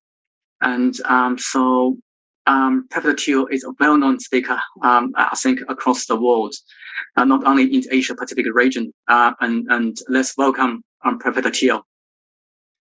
Thank you very much, Dr. Cho. So good morning, good afternoon, and good evening to the audience. So it's a pleasure to be invited to share some of the reflections that we have had about COVID-19, as well as the lessons for preparing against a future pandemic based on what we have experienced in Singapore thus far. And I thought it would be useful to really start off thinking about COVID-19's impact on Singapore, because we were very fortunate that when COVID-19 first entered Singapore, we had a public health system that was very ready to handle outbreaks. And you could see that in the early parts, we were getting recognized internationally. Singapore was getting recognized as performing very well against COVID-19. But very quickly, things changed. And we started seeing large outbreaks within the country that we were struggling to contain. So I would really share some of the experiences that we had, both in terms of the preparations that we put in place, as well as some of the things that we didn't do well at all. And we continue to learn from it as a country to prepare for the next pandemic. And in order to understand that, I have to show this timeline, which I know is talking about the past COVID-19 situation. I promise I will very quickly talk about the present and the future. But looking at the past, what happened in the early days was that Singapore, we experienced our first case of COVID-19 on the 23rd of January in 2020. So pretty early in January, we were already experiencing COVID-19 in Singapore. And it led to a small community outbreak. But our contact tracing was able to bring it down very quickly. But you would see that we had outbreaks happening within the migrant worker dormitories. And this is really something that Singapore, we learned a very important and expensive lesson where a lot of our migrant workers ought to be taken care of better. And this is an area that we continue to improve and to make sure that we are able to care well for that 1 million migrant workers that we have in Singapore. But very quickly, we started to see that it is very difficult to manage COVID-19 if we do not take care of the import cases. You could see at the very top panel that importations continue to be bringing in cases into Singapore, even though within Singapore, our community cases, which is the second panel, remain practically flat throughout most of the time until the second half of last year. And when I meant flat, it meant that we didn't really have cases more than community cases that is more than 100 in a tiny country like Singapore. But after Delta happened, and then of course Omicron happened, we started to see thousands of cases and then tens of thousands of cases in Singapore. So what we did well was that we were able to track people's movement through contact tracing, through the use of mobile technology, such as our panelists have also shared, our previous speaker have also shared. The use of technology for contact tracing was extremely important in the early days of an outbreak, where we really have very little information about its impact on the lives of people and on the health of people. So when we think about contact tracing, there are values it is of great value for a country to be able to perform contact tracing, because we realized that COVID-19 could spread with asymptomatic symptoms, meaning I could be infected with COVID-19, but I may not have any symptoms. How do we even identify this group of people? It is really through contact tracing that from an exposed person, I go on and interview that person, and find out who are the interacted contacts, who have this person been interacting with in the past 7 or 10 days. By being able to contact trace efficiently and comprehensively, you're able to rush ahead of the outbreak and to break the outbreak early enough before it spreads to other places. Singapore, China, New Zealand, other countries have done this contact tracing very well to maintain a very low level of community spread in the community, to maintain a low level of community spread. What is the current situation in Singapore now? I've given you a highlight of our early days.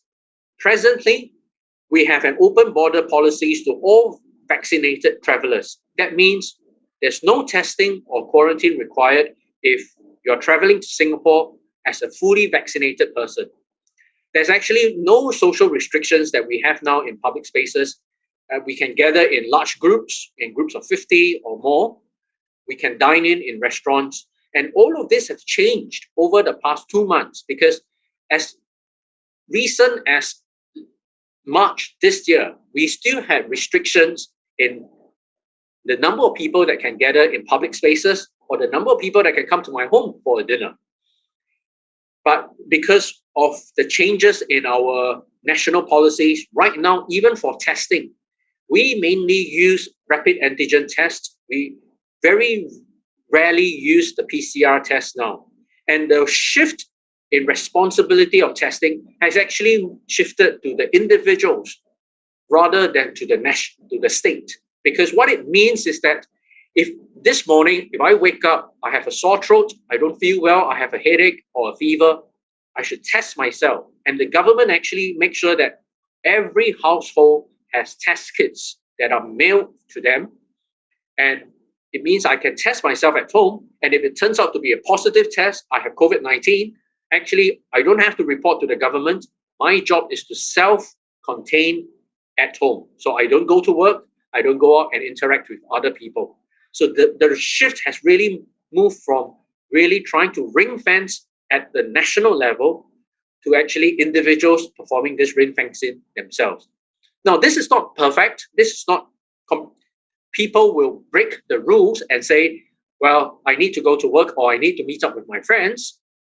So we are not too worried about infection now, but we are more concerned about how many of this infection translate to being hospitalized because they have severe diseases. Face mask wearing is no longer required outdoors, but if you are going to work in an indoor environment, you do still need to wear your face mask. If you take public transportation, you do still need to wear your face mask. But what were the lessons that we have learned? I will highlight 3 key lessons. The first lesson is that it is crucially important to prepare and to even have dress rehearsal for a crisis. And when we talk about preparation, I talk about the public health protocols such as contact tracing. We also have clinical protocols of what to do with the primary care sector. These are your polyclinics, your GPs, as well as your hospitals. And then in terms of the partnership, working with the government.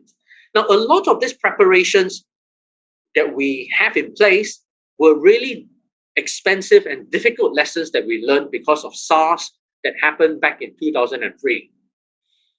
Now, one of the lessons that I talked about was preparing your hospitals.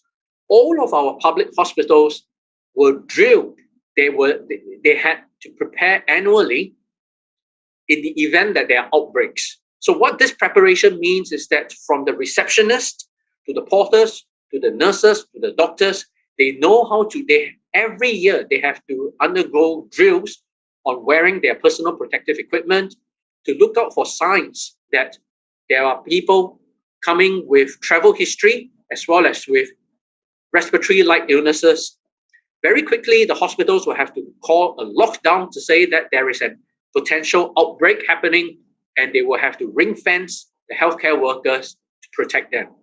This has actually led to very good performance in the hospitals in the early days of COVID-19. For the first 18 months, we had less than 10 cases of hospital-acquired COVID-19 infections whether it is between patient to healthcare workers, between patients to patients, or between healthcare workers to healthcare workers.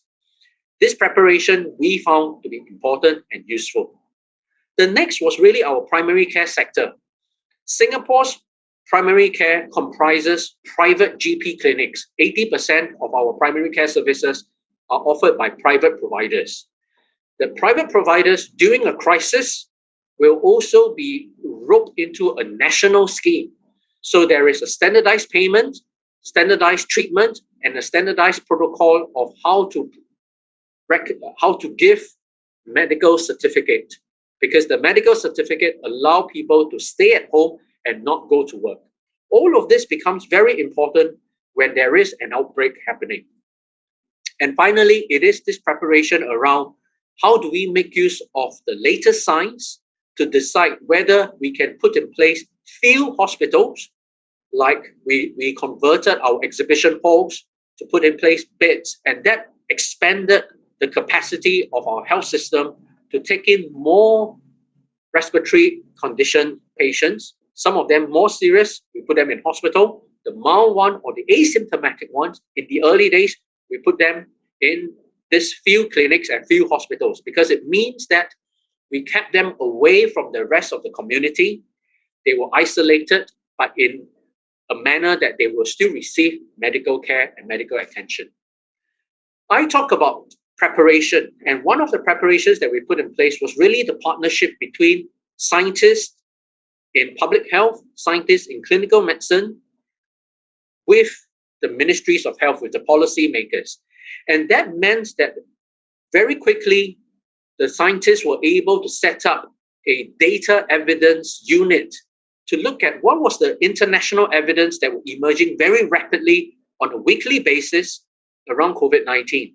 And the policy makers, they would be too busy to really try and understand the latest science. And that's where the universities come in to really curate the science and to prepare weekly reports in a manner that can be understood by the policy makers. And these weekly reports happen to be very useful for our policymakers in Singapore to make plans. And some of the planning actually involved mathematical modelers looking at whether we should close schools, we should close public transportation systems, how will the rise in cases affect the bandwidth in the hospital, our use of oxygen, ventilators, ICU units. So we were using a modeling approach to really understand, are we ready to handle even the Omicron outbreak? I talk about the contact tracing protocols, and this was actually set in place even before COVID-19 hit. Because of SARS, because of H1N1, we knew that contact tracing was very important. So there was always a plan that was in the drawers that whenever there's an outbreak in Singapore, the contact tracing team will be activated very quickly. So that was the first lesson. The second lesson was actually around the context, that the World Health Organization, as early as January 2020, when they declared that it was a pandemic, it was a public health threat of international concern, they were giving out advice. They were giving every country and every member state the same advice. But why is it that it led to different outcomes? And this is really where we have to understand that the same public health advice that were given, whether nationally or internationally, when you bring it down to the province, the state level to execute, there will be differences in outcomes. The first is definitely the historical context. Countries and jurisdictions that experienced SARS, MERS, or H1N1, generally they were in a better state of preparedness, whether it is in terms of equipment, in terms of protocol, face mask, PPE, the training of the nurses and healthcare workers against an outbreak, they were more ready. Whereas countries that never really went through large outbreaks in their country or jurisdiction actually didn't have that pandemic preparedness element in place. The second was really around the social and cultural context. It's no surprise that in East Asian society, we did see that COVID-19 was much better managed in the early days and even up to today because of that social and cultural context of community spiritedness. When the call to wear masks was issued, jurisdiction in East Asia very rapidly take up that call with very little rebellion or protest. That trust, that community spiritedness, where my action will affect not just myself, not just my family, but others in my community, that thinking actually helped societies progress in a particular manner. Equally, there were more liberal, democratic societies that may have managed SARS-CoV-2 in a very different way. And that's where we see the outbreak happening at different magnitudes in different countries. The third definitely is coming down to capacity and capability. Singapore, we have been very fortunate that we have the financial capability to test, to bring together large teams of contact tracers, and even very quickly establish isolation and treatment facilities. But in low and middle income countries, even till today, testing capability remains limited. If you don't test enough, how do you even perform the contact tracing to decide on how to run ahead of the outbreak to break the chains of transmission?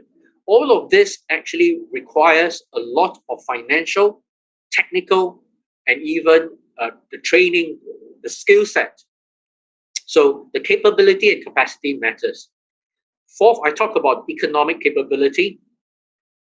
Singapore, we were able to put in place fiscal measures to protect livelihoods. So even when we had to impose temporary lockdowns, the government was stepping in place to make sure that the economic impact to most of the individuals were minimized. Not many countries were able to do that. So whenever we look at criticizing countries, we have to really understand that context of different jurisdictions, different countries are very different. Finally, it's on political leadership, because we had a stable political process, which meant that many of our policymakers were able to invest a lot in public health, rather than to take on contentious or short-term approaches towards treating public health and medical care.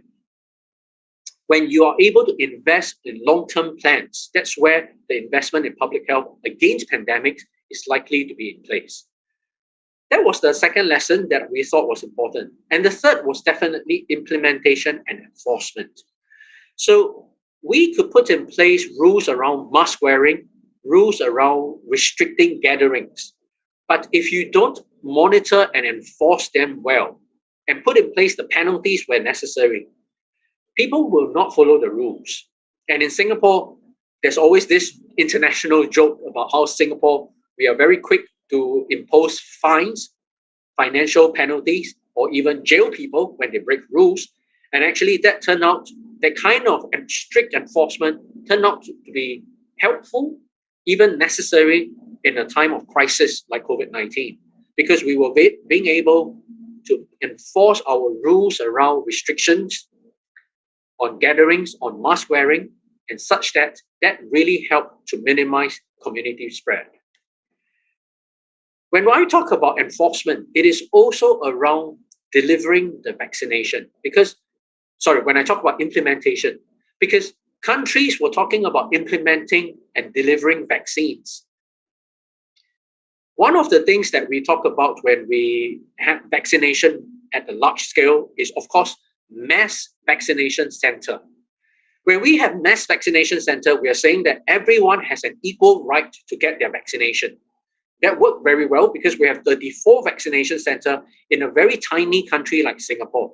So I could travel to a vaccination center within 10 minutes of where I live, and practically everyone in Singapore will live within 15 minutes radius of a vaccination center. But we realized that there were still people who were not coming forward for their vaccine because they were immobile, they were homebound, and that's when we realized if we really need to drive an equitable access to vaccines, we actually need to use different methods. Having mass vaccination center is insufficient. In the end, we actually put together mobile teams of one doctor and one nurse that will make home visits to people who have not been vaccinated to actually deliver the vaccines to them. They can still say no if they choose not to accept the vaccines, but actually having the home visits meant that this is a process to increase the equity of access to vaccines. I will round off by very quickly saying that when we think about global health security, which is really pandemic preparedness, preparing against outbreaks at a large scale, at an international scale, it is not an academic exercise, but it is an exercise that needs to take into account of implementation plans, as well as the political planning and the political leadership. Because in November of 2019, there was this academic output benchmarking global health security. It is called the Global Health Security Index. And you could see which are the countries that were ranked at the very top. And if I could very quickly show, as of 8 months into the pandemic, which were the countries that suffered the worst in terms of case numbers and in terms of death rates, you would see that actually those countries that were ranked very highly in terms of global health security, meaning that they were most well prepared against a pandemic or an outbreak in their country, rather awkwardly corresponded with countries that did the worst in terms of deaths and in terms of infection numbers in the early days. So in conclusion, I really want to highlight that the ability of a jurisdiction or a country to respond during a public health crisis really depend on whether the decisions or plans have been put in place prior to the outbreak happening. It is also just as important to prepare for the next pandemic. And this investment cannot only be at the global level, but it has to also happen nationally and even subnationally. And in Singapore, we learned it the hard way with COVID-19. So in fact, the government has actually put together an investment plan to build a program really to prepare for future pandemics. And finally, it's really around enforcement, monitoring, and this point on communication, really to accompany any pandemic plan. Now, at this point, I would really just also highlight this bit about communications. Many countries right now have lifted their measures, their social measures, but actually the governments have been very quick to lift the measures and to communicate the good news to their people, but they have not yet communicated what are the signals to look out for to return, to bring back the measures. And I think that right now, at least for the next 3 to 6 months, this communication is absolutely essential. Just as we start to think that COVID-19, we may be in a state that we are living with COVID-19 now, but it is equally important to communicate to the public that actually COVID-19 still exists in society and in the world. What are the signals that we are looking out for such that we need to bring back additional all the measures that we put in place previously? And this communication is something that, in my opinion, governments have not done very well. Governments are very quick to say that it's over, let's move on. But actually, at this particular stage, it is just as important to communicate that we may need to bring back some of these measures, and these are the signals that we're looking out for when our healthcare resources, our hospitals are overwhelmed, when there is an emergence of a new variant, which looks suspiciously that it will increase mortality and morbidity in spite of all the vaccination that has happened in the world. Some of these signals need to be communicated locally to your people, such that people remain in a state of preparedness rather than in a state of fatigue or even resentment when governments need to bring back some of these measures. And with that, I end my presentation. Back to Dr. Zhou, the chair. Over to you. Thanks so much, Prophet Gio. I think that's a great presentation. A lot of insights, really, I think, for us to think about. I do think, New Zealand and Singapore share a lot of similarities, like island countries and, similar population size and the developed countries, those kind of things. So I do see the similarities even in technology and how to manage COVID, including currently now, we're also dealing with a COVID, that we think will benefit the population, will benefit the health and also the economy. So that's really a good balance, between different things putting together. So I think when you are talking, I did make some notes. Say, when we look at the responses by different countries or areas, like historical reasons or social and cultural and capacity and capability, economic and the political leadership, long term or short term, that's all important, I think, for countries to make their decisions about what would happen next. I agree with you, like monitoring is very important. Also to share the message that the COVID is not yet over. We're still dealing with COVID, and we may at some time we may bring back some measures if the new variant can be very serious consequences or spreading so fast. And that's something we need to continue to monitor. That's all great. Let me see if there are some other questions from our attendees. Okay, so one question is that what's your view on why well-prepared countries were among the worst for COVID-19? So these are my personal thoughts, but I will share them very frankly. And I have 3 points to make for that question. The first is that actually, in the first place, the Global Health Security Index is a very poor index to begin with, because it was an academic exercise that really looked at what governments was putting online and what was publicly available. What were the plans that were publicly available to be appraised? So if you've done well, if you don't have your protocols being made available on the public domain, like on the internet or in your Ministries of Health website, actually you score 0 on that. So countries who are very good at playing that game of putting together their documents publicly, they score very highly. And in some sense, it's not an academic exercise because it's all about implementation. The second point I wanted to make is that the Global Health Security Index ended off being a single score. Of course, there were many categories. But when we think about pandemic preparedness, you could do well in all the aspects, but fail catastrophically in one aspect. Let's say political leadership. And you would realize that even if you have the best CDC, the best technology, you have the manufacturing plants to produce vaccines, masks, therapeutics, PPE equipment, and that resonates with many countries that we know about. But just because they fail catastrophically in one category, political leadership, and the response of the country fails tremendously. So that is why in many of such systems, having an index approach is the worst approach, because it leads to hubris. It leads to that sense of arrogance and overconfidence. Oh, I do very well because my overall score is 80 or 90. But you didn't realize that actually for 1 or 2 of your categories, you perform very poorly. So I've always been of the view that such scorecards are meant to identify which are the weak points that needs to be improved. It is never to say that which are your strong points. And that is the whole point about global health security. When we are benchmarking global health security, it is always about identifying where we need to improve. It is never about, oh, we are doing well in all these areas, therefore we are feeling good. Then the third point is really around when we start to think about countries performing well or poorly. Remember, the COVID-19 pandemic, it's a long-term game. And countries who have done very well, I mentioned Singapore. In the first 2 months, we were benchmarked as the gold standard in the world.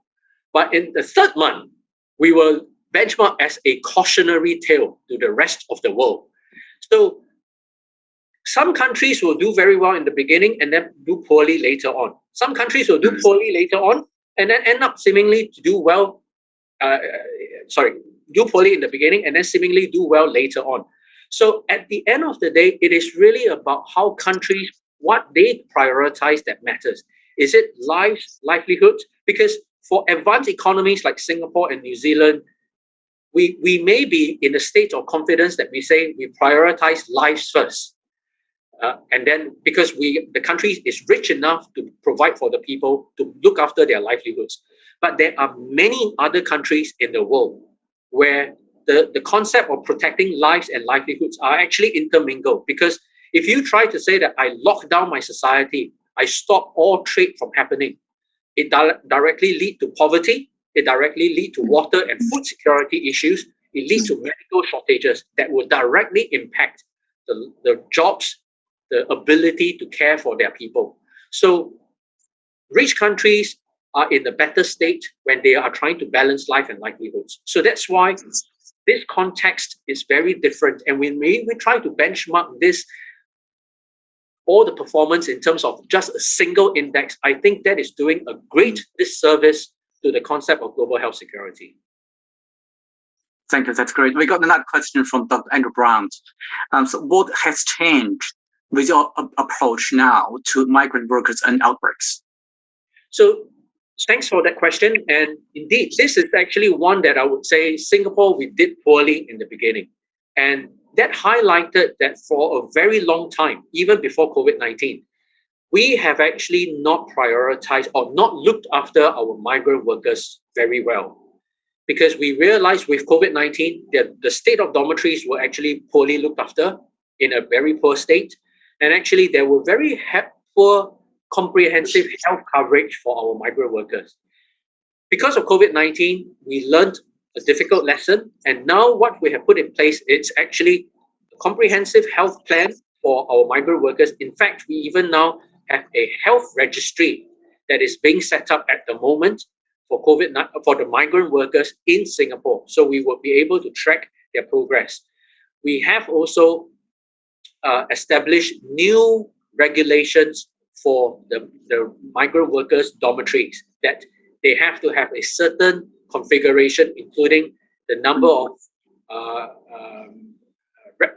shower facilities, toilet facilities per 10 migrant worker.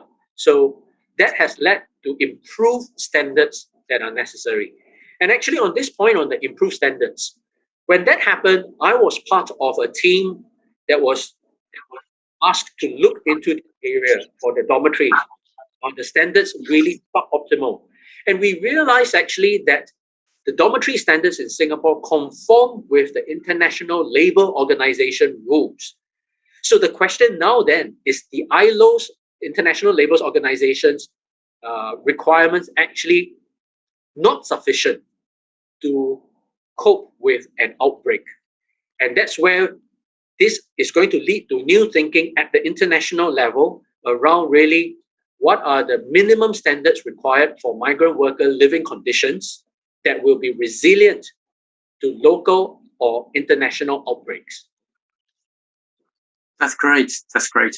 Another question is that I noticed that you did mention, for vaccine delivery, you mentioned equity-based, but also equality-based. So I think these are two important, principles. So in New Zealand, we are actually doing a lot of things to improve the right for migrant and particular populations, because traditionally they have a lower participation rates in vaccine program. And that's why the government and the health sector have put so much efforts to improve the rates. And there are also issues like for the Asian population, say some people, say old people, may have difficulty understanding the language or because of health literacy, so they also need to have a lot of support. Exactly. I think this bit about really differentiating between equality-based access to vaccines versus equity-based access is a very important one. Most countries will actually implement equality-based access, meaning everyone has a right to be vaccinated. And then they set up all this vaccination center and tell people you have to come in. But when they do that, they forget that there will be people who are unable to come to the vaccination center because of their health, they are not mobile, or sometimes because of their jobs, because they will be working full-time. In fact, some of our own healthcare workers, the migrant workers, they work long hours, and by the time they get off work, actually the vaccination centers would have shut. So we actually need to put in place different plans for healthcare workers. Actually, they get vaccinated at the point of where they work.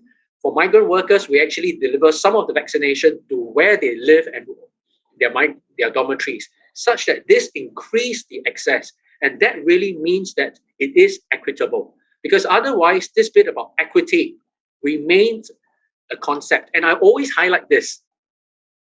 Equality is decided at the policy planning stage. When I plan a policy, I always plan with equality in mind. But equity comes in during implementation.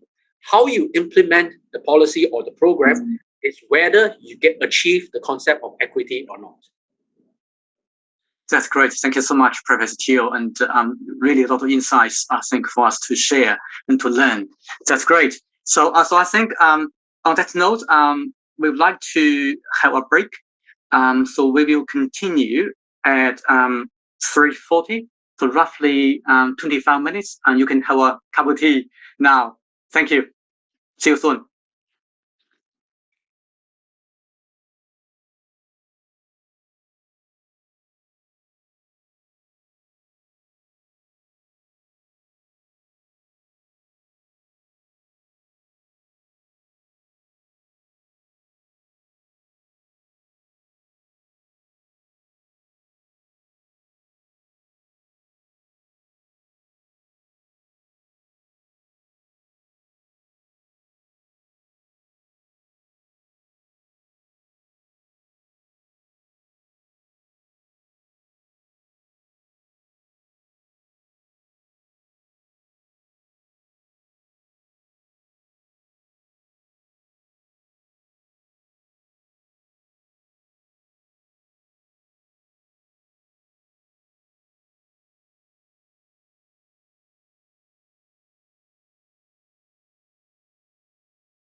Mata DHB.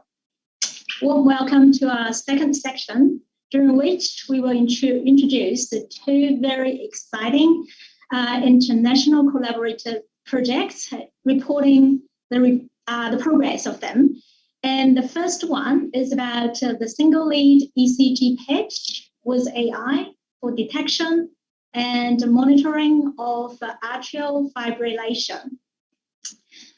This project has been collaborated by the Waitemata DHB Cardio Department, leading by Dr. Patrick Gliding, and the University of Auckland. Today, Mr. Vincent will report the progress of the project. He's specializing in signal processing, millimeter wave technology, and artificial intelligence. He's currently a PhD candidate at Auckland Bioengineering Institute of University of Auckland, supervised by Dr. Jichao Zhao. And his research focuses on medical signal processing in the application of artificial intelligence. Dr. Jichao Zhao is a principal investigator and leads a team of Auckland Bioengineering Institute. He had about 100 publications with annual citations at over 600. His team is funded by the Health Research Council of New Zealand, National Heart Foundation of New Zealand, and the US National Institute of Health. Dr. Zhao was awarded as a Auckland University Research Excellence Medal in 2019 for his work. Dr. Patrick Gliding is a specialist in both general cardiology and internal medicine. He's currently employed as a cardiologist at Waitemata Cardiology and Ascot Hospital, and has expertise in echocardiograph and personalized and genomic medicine. So our team, Asian International Collaboration, we manage the network of the international collaborative teams work and manage the projects. So Dr. Vincent, Mr. Vincent, please. Hi everyone, welcome to my presentation. So the topic I'm presenting today, it's called, as mentioned, it's called the single ECG patch with AI for detection and monitoring of atrial fibrillation.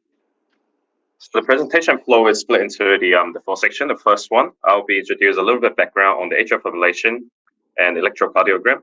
The second will be the background on artificial intelligence, the proposed idea and the project progress, and also the potential improvement in summary. So first, a little bit introduction of the atrial fibrillation. So atrial fibrillation is one of the most common abnormal heart rhythm affecting more than 35 million people worldwide. And historically, it shows an increasing prevalence with regards to age, and also increase the risk of stroke by 5 times and mortality by 2 times. And in a normal heartbeat, we call it a muscular contraction, is regulated by a specific propagation path of electrical signal. And normal heart rhythm is regular in pattern, and we call it a sign of rhythm. And AF is caused by electrical disturbance in the atrial chamber. And there are 3 subtypes of AF. The paroxysmal, persistent, permanent, which the episode lasts less than 7 days, greater than 7 days, and greater than 1 year. So electrocardiogram. So ECG is a non-invasive method, reviews the electrical activity of the heart, and it is also the main test for AF diagnosis. So the graph below shows the action potential that contribute to a composite of ECG. As I mentioned, the AF is caused by electrical disturbance in the atrial chamber. So we normally focus on the region, the SA node, atrial muscle, and AV node, which contributes to the atrial activity. And in a complete ECG cycle, I believe most of you understand this graph, we've given a several fiducial points to the ECG cycle, the P wave, QRS interval, and also the T wave. And next is the AF diagnosis from ECG. So traditionally, we have two approaches. The first one is the atrial base, where we look at whether the ECG has a P wave and whether there is a fibrillatory wave. So in a normal sign of rhythm, we can observe a pretty obvious P wave and also a relatively smooth isoelectric period. This is when the heart comes to a rest. In an atrial fibrillation, because the electrical disturbance happening in the atria, we would not normally observe a P wave and also a sort of fibrillatory wave. The second method is called a ventricular base. A normal sign of rhythm, because the heart is regular and pattern, so we observe a pretty regular R and R interval in between beats. Whereas in the sign of rhythm, because the signal received from the AV node is unpredictable, so as the AV node stimulate the contraction of the ventricle, so we can see that the ventricle activity is fast and normally irregular. So these are some current ECG monitoring device in clinics, the ECG machine and also the Holter monitor. So they all provide a multi-lead system. And for the ECG machine, the patient normally has to undergo a several minutes testing, and the cardiologist will manually process the ECG tracing in order to get the results. Whereas the Holter monitor is a portable device and provides a recording time at average up to 40 hours. But as we know that most of the arrhythmia, especially for atrial fibrillation, is unpredictable. So 40 hours might not be sufficient in order to capture such a cycle. In this project, we propose a wearable ECG patch, which is 7.5 gram, and it's a single ECG recorded ECG tracing in real time. Has the capability of recording ECG tracing for up to 96 hours, and we place it specifically on the atrial region to simulate the lead one channel in the Holter monitor. So second is the background of artificial intelligence. So in a traditional method, ECG tracing need to be manually analysis by some clinical professionals such as cardiologists in order to get the results. Such a method has shown it's pretty error prone because in order to produce a Holter report, traditionally the cardiologists need to manually assess the 40 hours ECG tracing, and then involve a lot of human factor.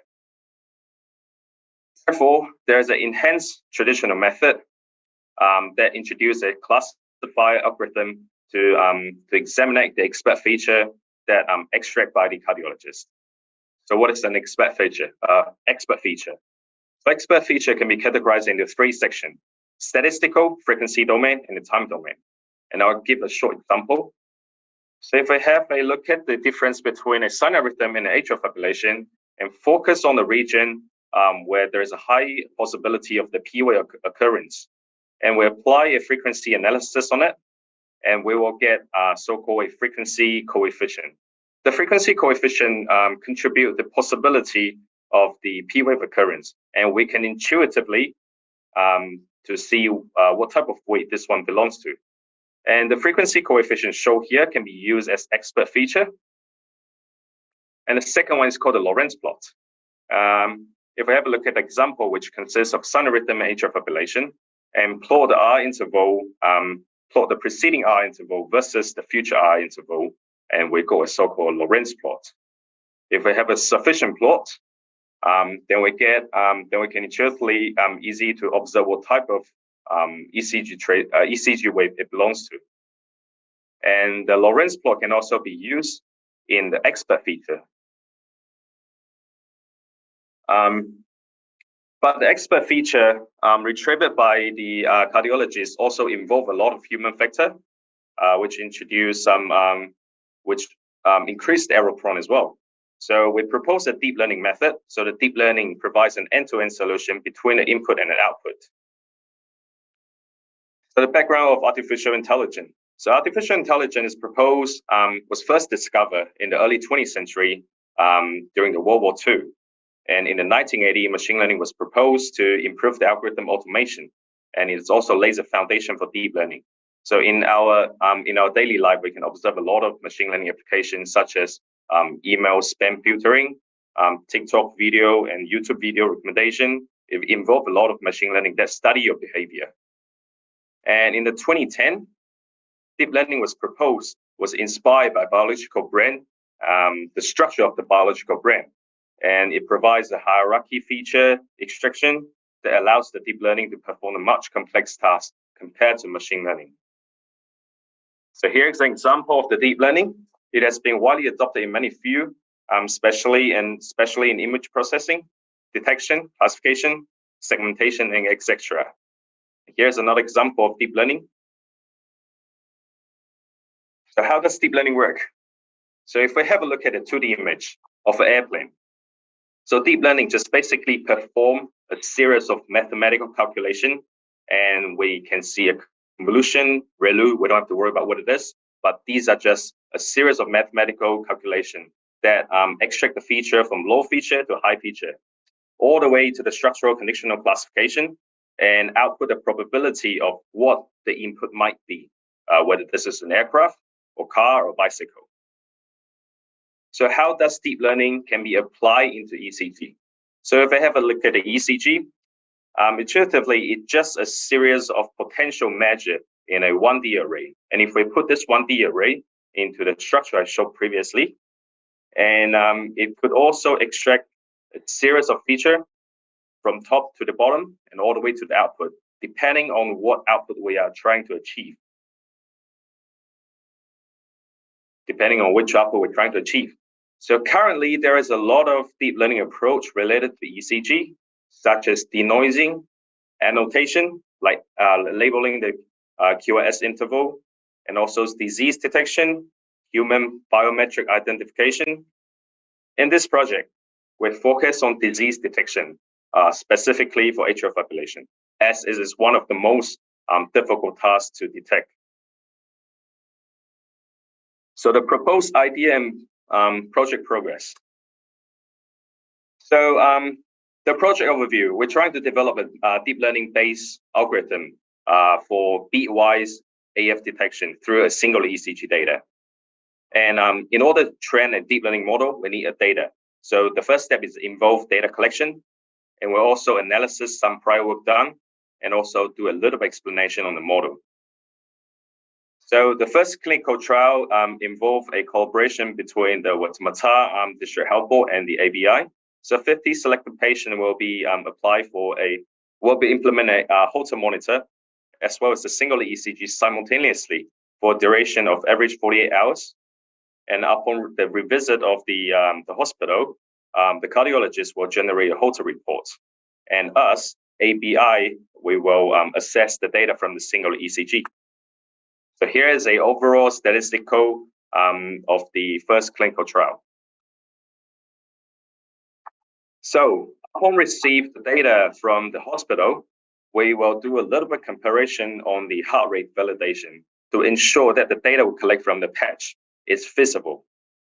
So here's a little random example from 3 of the patients we chosen, and the patch line and the graph showing here is ECG tracing for 48 hours. And we can see that the patch and the Holter, the heart rate variation line up pretty well. And then we will implement a traditional algorithm to filter out more than 95% of the sinus rhythm. And the rest of them will be arrhythmia. And the label we use will be checked by the hospital before we use it for our deep learning model. So the data labeling. So we can't do the labeling, we can't ask the cardiologist to do the data labeling manually because it involves 50 patients for 48 hours. So we opt for a traditional method. So the first one is the subsectioning of the ECG. We perform a little bit filtering to filter out some noise and wandering. And after that, we use a fiducial point extraction to get out the P wave, the QRS point, the T wave. And after that, we can get some critical interval and fit into the decision tree to determine whether this specific beat is sinus rhythm or it is arrhythmia. Right. The model development, our detection logic is upon receiving a 1D ECG array, we will perform an R-peak detection and also the subsectioning. So we crop each individual ECG beat into the input of our model. So our target beat will be lying in the middle, and we will assess each individual beat whether and give that target beat a label, whether this is sun rhythm or this is atrial fibrillation or whether this is noise and others. And here's the model performance of our model, and we can achieve a more than 85% detection in sun rhythm and also more than 80% of the atrial fibrillation. And potential improvement in summary. So we are considering a beat-wise classification right now, and the time series input for neighboring beats is negligent. So in the future, we'll be looking at some neighboring beats and consider the effects on the neighboring beats. And also the generalization of ECG collecting agent. We're not specifically looking in this particular patch device, but also aiming to improve our algorithm and then make it visible into the Holter data. We'll also validate on real-time monitoring and diagnosis. And in summary, upon the completion of this project, we aim to improve the patient experience. We don't want the patient to wear a very cumbersome Holter monitor all the time, and the patch is inexpensive and it's publicly accessible. And also, we'd like to address the ECG Holter problem, address the problem of labor-intensive, long wait time for the Holter report, error-prone, and etc. And also the potential for ECG study on other disease behavior. And in this case, such as the COVID pandemic, we'll be studying the ECG morphology when patients having a COVID symptom. And this is the end of my summary. Thank you very much. Thank you, Mr. Jia Yuan. Very comprehensive presentation on the research progress. Thank you very much. According to the feedbacks and questions collected from the attendees, there's comments about this research. As we know that remote monitoring of vital signs and other health parameters have developed very fast, especially in the content of the pandemic. And they will be very helpful to reduce the inequity in health services in our Aotearoa as well. So according to your research, you use emergent technologies and AI, which will support the early diagnosis of the risk of heart disease as well as stroke. So what is your future plan for the further development and the implementation of the research outcomes? So the future development, our plan is to, upon the development of the algorithm, we plan to embed this algorithm into a smartphone. So not only some clinical profession or some research people can use it, but we make it accessible to the public. So everyone with the smartphone can use it and can know the health condition of yourself. And this is our future plan. And with regards to Dr. Li Feng's question, how would I see the potential value for people living remotely? So as I know that in a lot of countries, people, especially in this COVID pandemic, a lot of people die, not only because of COVID, but because of other disease, other problem. And when they do not have access to the public health, especially during the lockdown. So I think people has the equal right to know, not only for a clinical professional, but also to the general public. They have the right to know their health condition. So the potential value for this research is that we want to enable the accessibility to the public, so people can always remotely and continuously monitoring the health of themselves. Right. Thank you very much. Yeah, and any more questions? Yeah, we will keep this discussion and communications as open, and we will communicate with the related participants and attendees who are interested in this topic in the near future. Thank you, Mr. Jia Yuan. Thank you very much. Thank you. So next speech will be presented by Dr. Xiaojun Wu.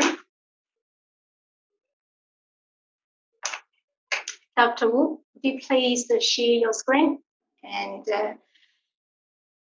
yeah, this project is about the reliability and validity of the Chinese version of the Visual Alcohol and Drug Outcome Measure revised. Originally, the VADOM was designed here in New Zealand, and this project was leading by Dr. Virginia Farnsworth, who is an experienced clinical psychologist in community and community alcohol and drug services in Waitemata DHB. She is also the guest lecturer of University of Auckland. So our Chinese collaborators are the Ms. Xiaojun Wu, who is the medical doctor candidate of Shanghai Mental Health Center, and Jiang Du, who is the director of Substance Dependence and Addiction and Department, Shanghai Mental Health Center, Shanghai Jiao Tong University School of Medicine. So I will hand to Ms. Xiaojun Wu. Dr. Wu, please. I will just start off, actually, Maggie. I'm Virginia, and I'll just introduce Dr. Wu's wonderful study and research. I'll just sort of set the scene for it a little bit. So, tēnā koutou katoa and greetings to everyone. Special welcome to Dr. Wu and the Shanghai team that I've had such a privilege to be involved with on this collaborative project. So this study assessed the reliability and the validity of the revised visual alcohol and drug outcome measure, or called the visual add-on, in achieving health gains or across Chinese mental health centres. So traditionally, data from an outcome measure have been used to inform services that the service being provided is effective in achieving health gains. And more recently, outcome measurement is becoming more consumer focused and aims to sort of help a client understand their own health status so that they can make informed choices on their health and recovery. The visual add-on was developed in New Zealand for use by addiction services to facilitate a clinician working with a client to really understand their progress. It presents information in a visual form to provide a visual summary as well as a kind of conversation point for the clinicians to have with the client to affirm changes made. And also we wanted, when we developed this measure, for it to be attractive, easy to use and really helpful. Just to share a few points about its development, the visual add-on was developed from the add-on, the alcohol and drug outcome measure, and this measure was initially part of the mental health standard measures of assessment and recovery, the SMART initiative in 2009 to standardise outcome measurement. So the first version of the add-on was designed by a project team called the Alcohol and Drug Outcomes Project Team, and that consisted of the Clinical Research and Resource Centre of Waitemata District Health Board, the National Addiction Centre from the University of Otago, and Community and Alcohol and Drug Service, Waitemata District Health Board, and Canterbury. And then in 2011, there was an implementation project team, and they reviewed the add-on across 6 pilot sites, and it was finalised and was launched nationwide as a standardised measure. And at the same time, CADS refined this by developing the visual feedback wheel. And so we had the birth of the visual add-on version. This was then refined a year later with a reliability and validity study to result in the visual add-on revised version that has now been translated over the last year collaboratively with our wonderful Dr. Wu and the Shanghai team into Chinese, and forms the basis of the study reported on today. So the New Zealand team, which included Susanna Galea, Dr. David Newcomb and myself, we've been in an advisory position and assisting the Shanghai team in translation and in the development of this research. And it's just with great pleasure that we've worked collaboratively. And I hand over to Dr. Wu now to share your research and your findings.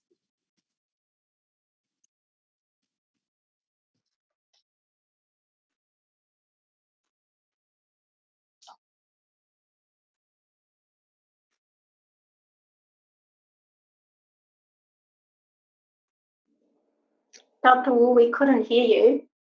Oh, okay. Thank you.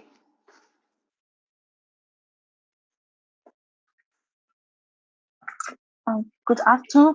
It's my honor to represent my team to show you the progress of the collaborative project between China and New Zealand. The Department of Substance Use Disorder, or more commonly called addiction, of Shanghai Mental Health Center is the only public voluntary rehabilitation center in Shanghai. The addiction discipline is the main direction of the national clinical key specialty. We also maintain close working relationships with addiction disciplines at other institutions across the country.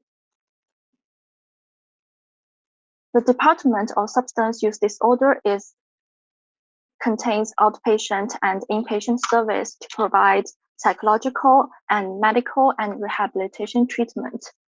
During this study of reliability and validity of the Chinese version of Visual Adam, it was completed by our team and also by cooperation with other medical services in China.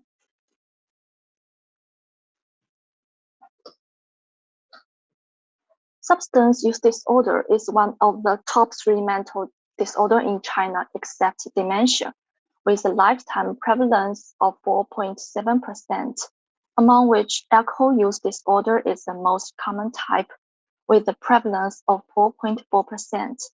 According to WHO survey, the total per capita alcohol consumption of people over 15 in China was 7.2 liters, higher than the global level. Drug trafficking and trade are restricted due to the impact of COVID-19, and China strictly prohibits drug use, which is illegal and criminal. So the number of existing drug users in China has been declining in the last 3 years. The top 3 abuse drugs in China are methamphetamine, heroin, and ketamine.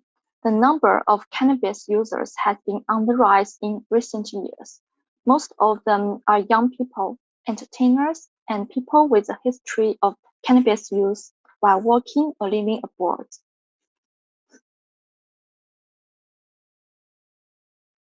Health outcome was defined by WHO as the change in the health status of an individual, group of people, or population which can be attributed to an intervention. The evaluation of recovery from substance use disorder is multidimensional. It should achieve the fulfillment of basic needs, enhancements in social supports and spirituality, and improvements in physical and mental health, quality of life, and other dimensions of well-being.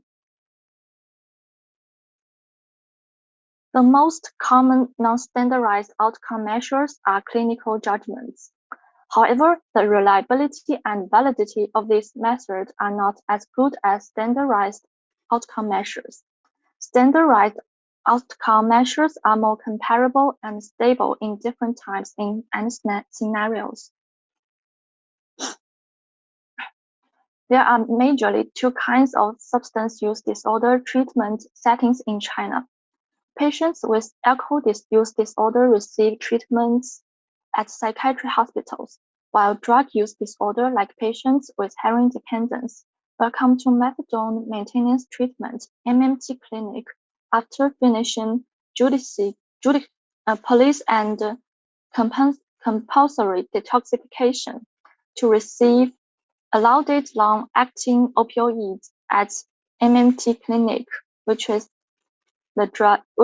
called methadone, thus preventing use heroin again.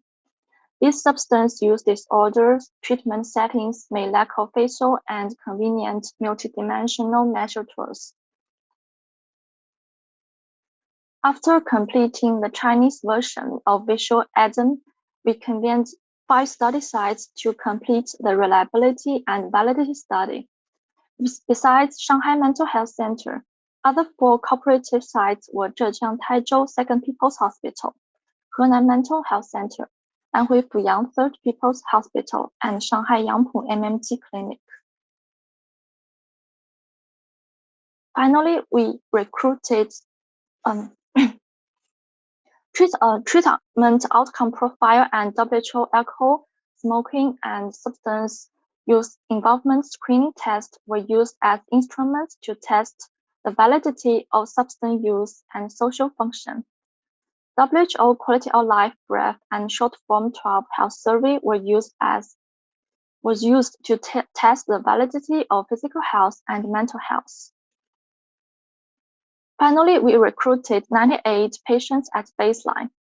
Most of them are male, and the average age was middle age at 42.9 years old. 53 patients were retested 1 week later. It showed significant correlations in alcohol, methadone, tobacco use, and physical health, mental health, and other lifestyle variables. The internal consistency was found with a Cronbach alpha at 0.73. Chinese visual atom had significant correlations of alcohol frequency with stop and assist, but low correlations of physical health and mental health. It had moderate correlations of work with assist.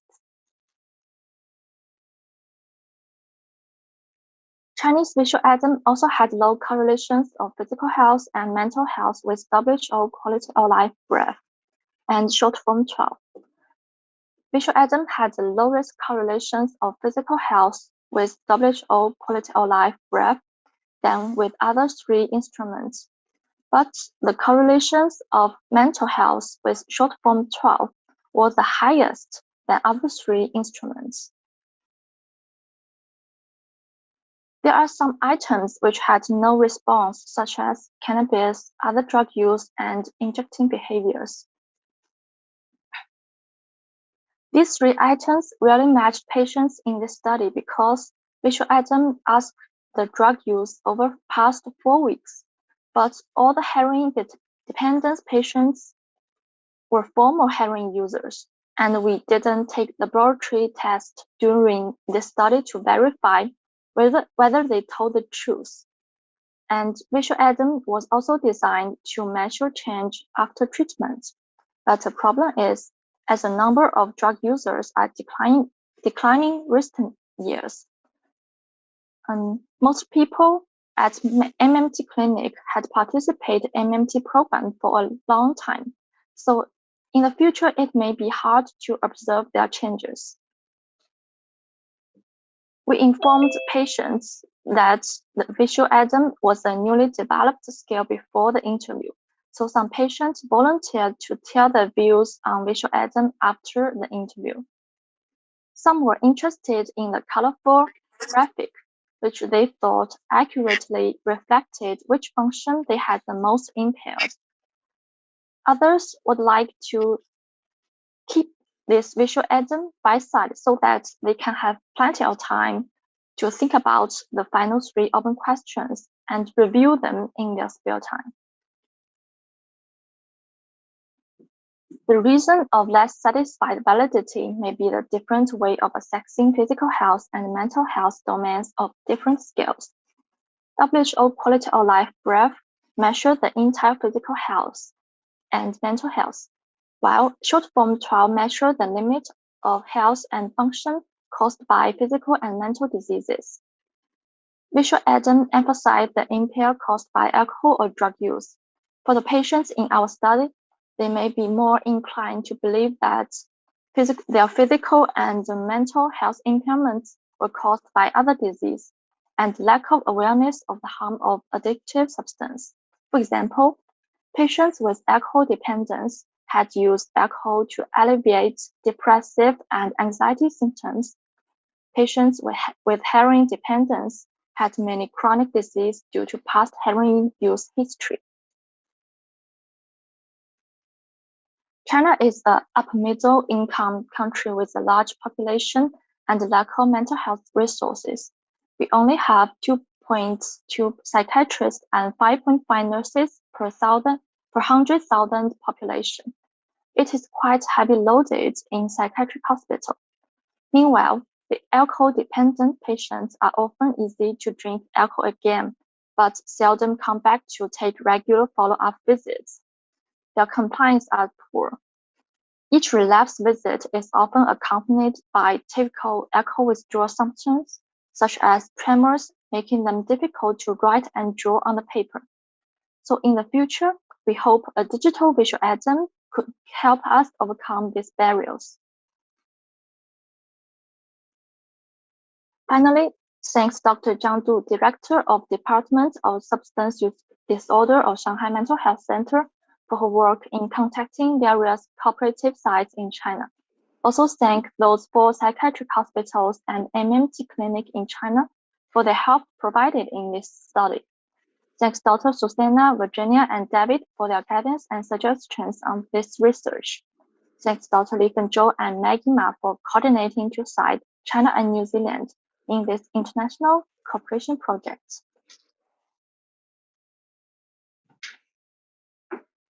Thank you very much. Thank you very much, Dr. Virginia and Dr. Xiaojun. As we know that our clients and farmers' well-being and mental and emotional health and well-being is one of the priority of health services and health system worldwide. This project is a good example of how the international collaborations can contribute to the populations of different countries and different ethnics. So according to what we know, that there may be a bottleneck or difficulties that for the follow-up of the clients with addictions problems or issues.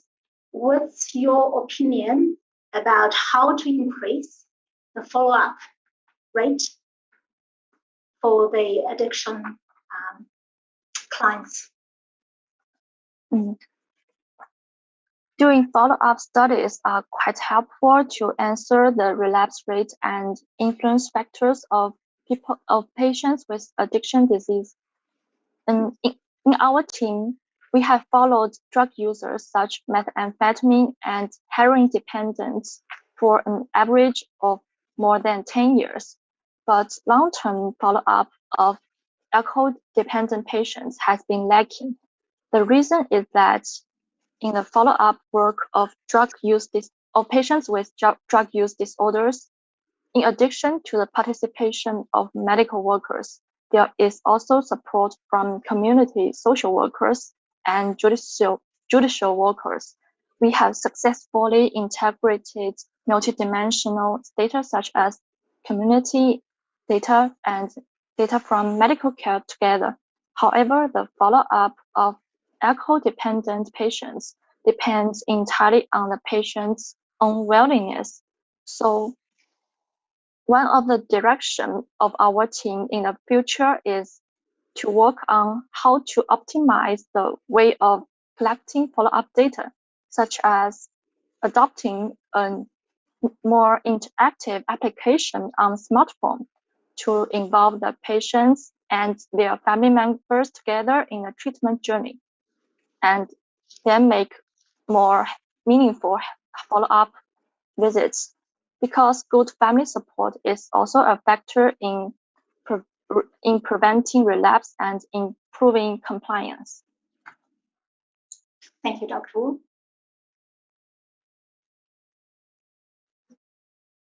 Thank you. So, yeah, we will keep the communications and collaborations going on, and we will go on with the projects development and the future for the implementations and further development as well. Thank you, Virginia. Thank you, Dr. Wu. So I will hand over to Grant for the session of this afternoon. Thank you. Thank you, Dr. Maggie, Ma, and all of you who are attending this webinar this afternoon. I am scanning my screen to find my friend Nigel Chi. Ah, there he is. He is there. Ladies and gentlemen, kia ora. Good afternoon. My name is Grant Bergen, and I am the facilitator for this session, which will explore briefly Rongoa Māori and Chinese traditional medicines. So a very warm welcome to you all. We have 4 speakers who will join us for this session. I'd like to introduce our first speaker, Mr. Nigel Chi, the General Manager Māori for the Waitemata and Auckland DHBs, but he is also involved as a member of the senior executive leadership team, establishing our new Māori Health Authority. Nigel whakapapas to Waikato and Whanganui on his Māori side. He will introduce the topic of Rongoa Māori in New Zealand. Good to see you again, Nigel. Kia ora. Kia ora. Thank you, Grant. Kia ora tātou katoa, whiri noi tō tātou nei rūma tēnā koutou katoa, ko Nigel Chi tōku ingoa, he uri ahau mai ia Waikato me Te Ati Haunui a Paparangi. So my name's Nigel Chi. I'm from the tribes in the Waikato and the tribes along the Whanganui River, and I grew up in a small township called Taumarunui in the middle of the King Country. It's a great pleasure to be able to talk to you today. My colleague is going to share the slides for me. I'm hoping that I'm going to set the context for Rongoa Māori in terms of its history, where we are currently and where we're going, which hopefully will set the scene for those speakers that follow me. Some of the speakers that follow me are much more involved in the day-to-day practice and delivery of Rongoa Māori. I'll just wait for the slide deck to come up.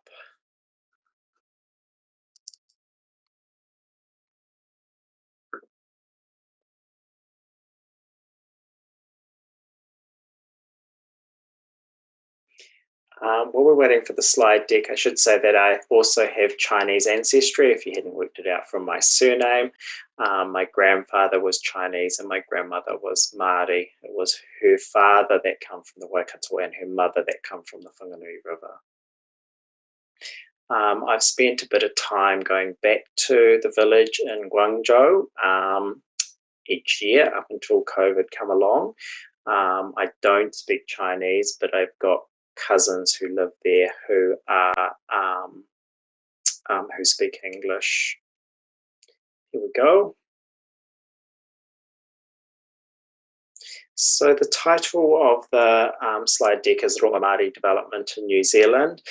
I'm going to go to the first slide, which starts to talk a little bit about the history of Rongoa Māori in New Zealand. Those who are from New Zealand probably know it.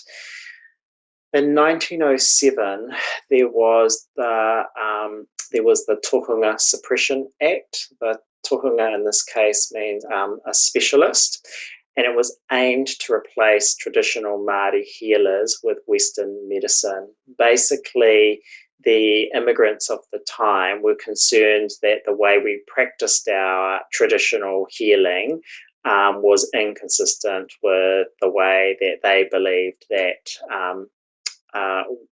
healing should be undertaken. You can see here that the second clause of the Act basically was going to prosecute anybody who practiced it. My grandmother's brother is actually one of these tohunga and was well known, and he was subjected to the Act up until it was repealed. So I grew up with him at the marae back in Taumarunui, and he did a lot of herbal remedies in terms of practicing Rongoa Māori, but he was underground for some years while the Act was in place. So this is not, this has been an Act that's been essentially live and has had impact on Māori people. Can I get to the next slide, please? So our tohunga, or our specialists, were holders of knowledge of the rights. They also understood all the medicinal plants, etc. Interestingly, when the immigrants arrived in New Zealand, they found that Māori were of good health and fitness, but of course the diseases that they brought with them were not able to be treated easily with the traditional healing practices. We didn't have the knowledge and the skills to cope with the diseases as they were being introduced. But the key point here is that there's obviously proof that our practices worked because we were in good health and fitness when the migrants arrived. There was a perceived loss of power of the tohunga along with the missionary preachings, and that's led to acceptance by Māori over time that the new religion of the Pākehā or non-Māori what was yet to become another destabilizing factor of the traditional Māori lifestyle. So as the practices of the immigrants arrived and were brought in, the practices of our own people were diminished significantly. As a result, the tohunga declined to pass on their oral traditions, and that left Māori bereft of much of their traditional base. It wasn't until 1962 that the Act was repealed by the Māori Welfare Act. So, you know, nearly 60 years or just over 50 years of suppression had a significant impact on our people. Can I get you to go to the next slide, please? So in our current situation here in New Zealand, we're literally undergoing a significant restructuring of the health system right at this point. On the 1st of July, we will be formally moving into the new system, which will be made up of 3 major entities: the Māori Health Authority, which Grant referred to earlier, the Health New Zealand, and the Ministry of Health.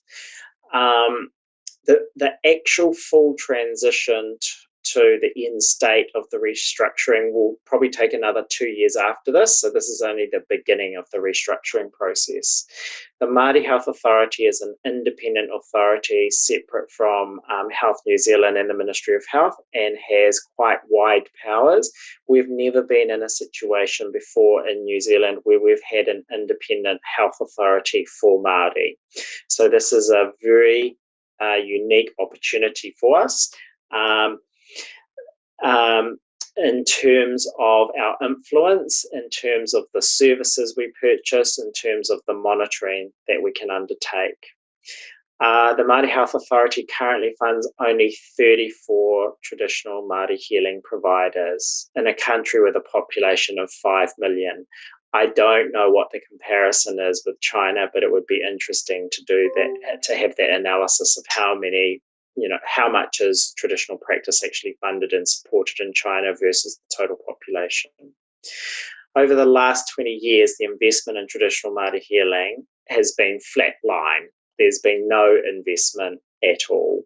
So what I'm signalling here in our current context is that traditional healing doesn't have the status that it does have in China. We're not even close to it.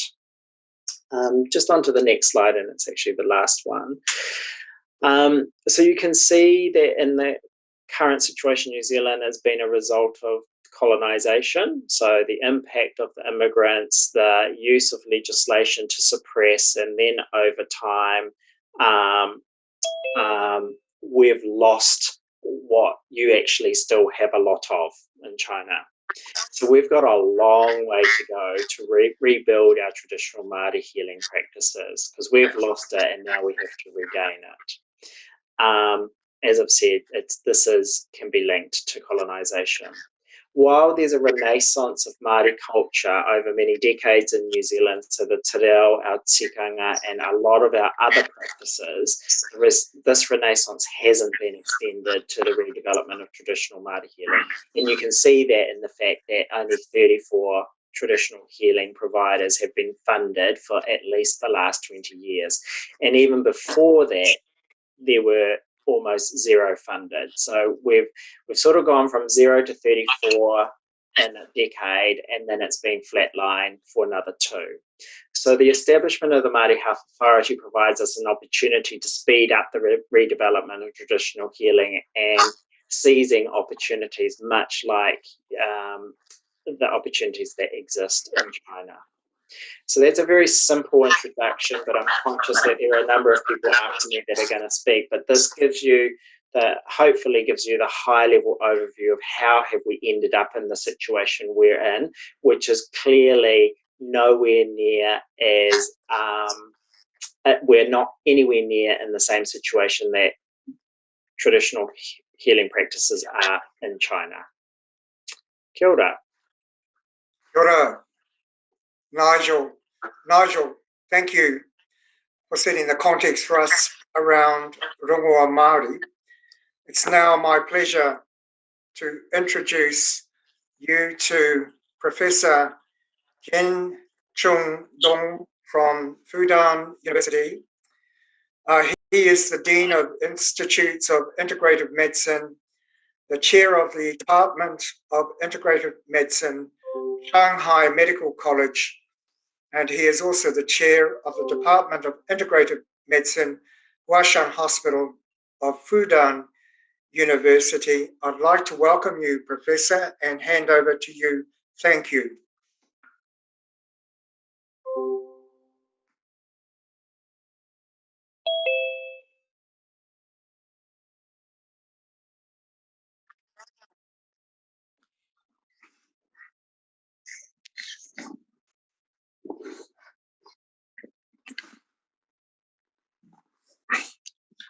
Can I begin? Yes, thank you very much. Okay, thank you. Good morning, every friends in China, in New Zealand. My topic is insights of integrating traditional medicine and with modern medicine. I'm from Fudan University. Okay, next. Now, we all confused every day in the medicine field. For example, in China, we have a lot of medicines, but you often confused what's the hand medicine, what's traditional Chinese medicine, what is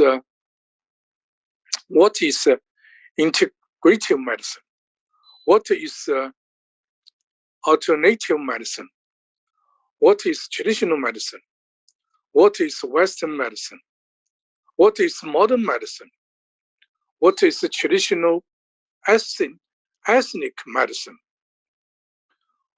what is complementary medicine, and so on. So much medicine. We also confused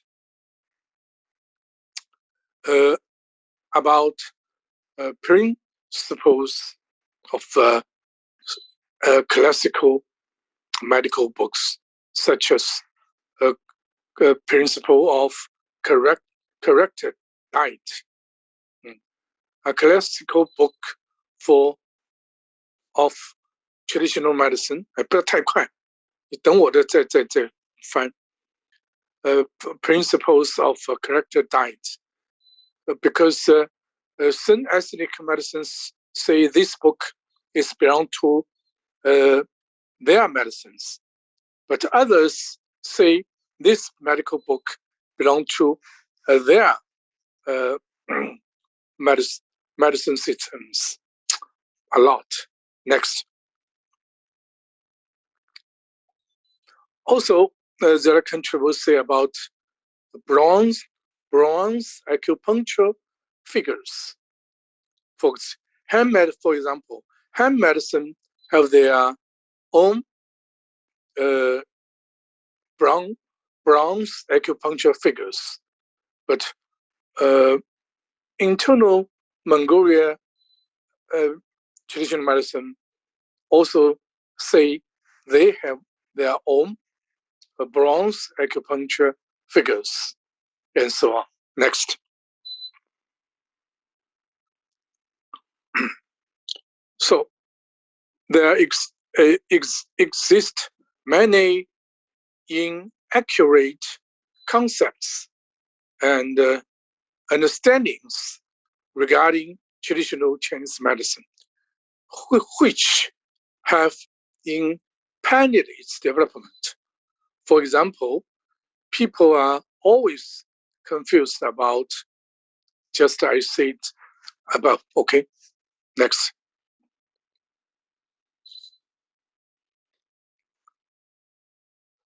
This confusion have caused obvious problems, like the identity of traditional medicine to large extent and diagnosis and treatment of specific patients to small extent.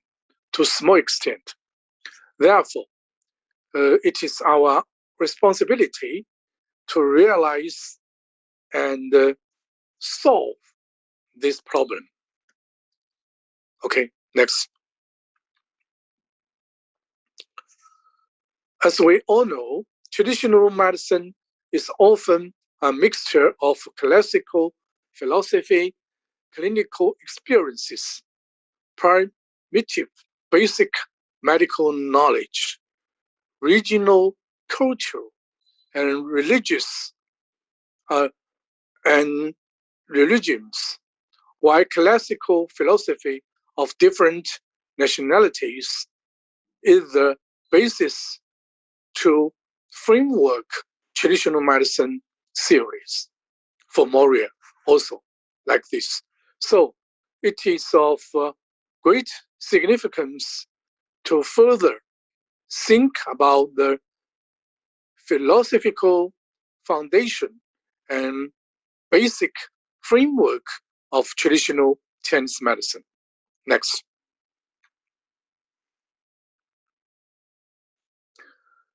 TCM is a medical system of unique theoretical style, gradually formed in the long-term medical and life practice with constant accumulation and repeated summarization. Capability and internationalization is an important characteristic of traditional Chinese medicine. Among them, hand medicine may be the biggest influence in China and worldwide due to its large population, early characters generation, long history, and culture. So there is a bad theoretical system of traditional medicine and richer clinical practices. Next.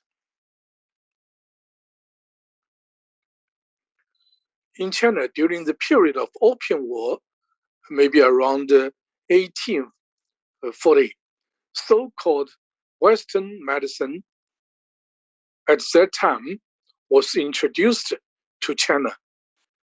To tell them apart, hand medicine was called the traditional Chinese medicine, while Western medicine was what is termed as modern medicine today. Now, okay, next. Each traditional medicine of different nationalities usually has its own extensive and profound system and characteristics. Hand medicine has basically established its own unique theoretical system in the Spring, Autumn, and Warring States period in China, whose theoretical basis was classical Chinese philosophical concepts like qi, spirit, just in Moria medicine, qi, spirit, deficiency, yin and yang, and 5 elements, and so on. Its way of thinking has reflected the holistic, organic, and dynamic characteristics of classical Chinese philosophy. Next. So, in summary, traditional Chinese medicine of different nationalities have long history and sophisticated theories with various characteristics and systems, which have made greater contributions to the prosperity of all nationalities in China. Next.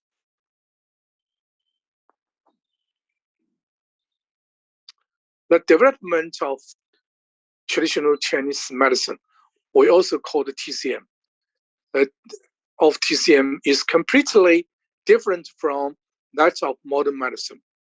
TCM always centers in the diagnosis and the treatment of syndromes, as well as the solutions of practical problems, establishing the theory of yin and yang, 5 elements, humor, and qualities with the help of ancient naive materialism.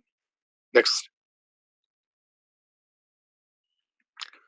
The TCM system, especially that of Han medicine and the Chinese philosophy, implicated in both represented the highest achievement of the world experience medicine and the philosophy at that time.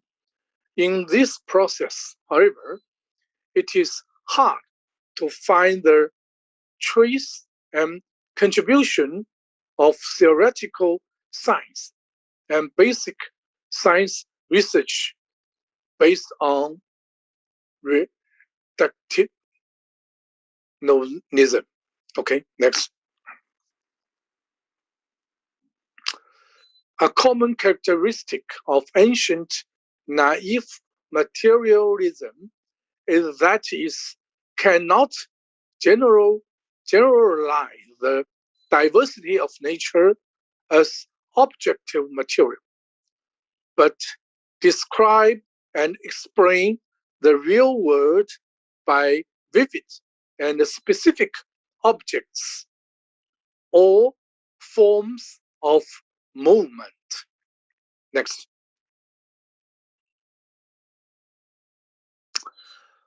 The world can be described by 1, 2, or multiple objects and their movements, thus evolving into the monism, dualism, and pluralism. Okay, next. We know the diversity of philosophical theories existed not only in ancient Greece, but also in the cultures of ancient China at the same time. Notably, no matter Han medicine or other traditional medicines mentioned before, they commonly choose pluralism when constructing their own theoretical systems. Next. Han and Mongolia, internal Mongolia traditional medicine adopt the theory of 5 elements, while Yogo and the Tibetan medicine chosen that of 4 elements. By comparing the essence of them, we can find that they are similarities outweigh their differences. Next. The reason why various ancient traditional medicine chosen pluralism is that it can provide a kind of formalized dynamical model, which monism and dualism are too abstract to be particularly applied in the field of natural science. That's to say, pluralism has provided not only the philosophical thoughts, but also the basic framework of the theoretical systems of various traditional medicine, maybe involve the Maori traditional medicine. Okay, next.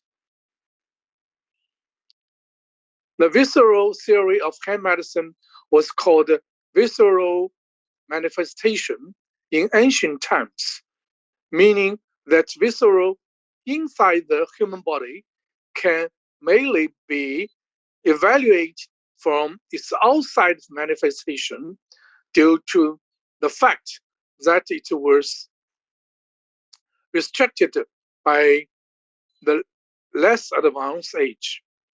The visceral theory is a phenomenological theory based not on completely anatomy, but and philosophy.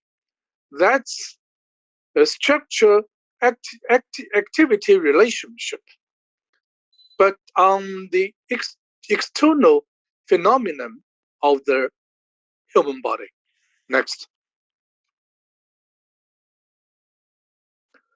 All the traditional medicine establish their theories on the basis of phenomenology, and then generalize and standardize their experience by means of phenomenological theory, which summarize a fragmented experience of them, form various kinds of theories so as to preserve, develop, communicate, and teach experience medicine. Next. The visceral and humoral theories are literally established in this way.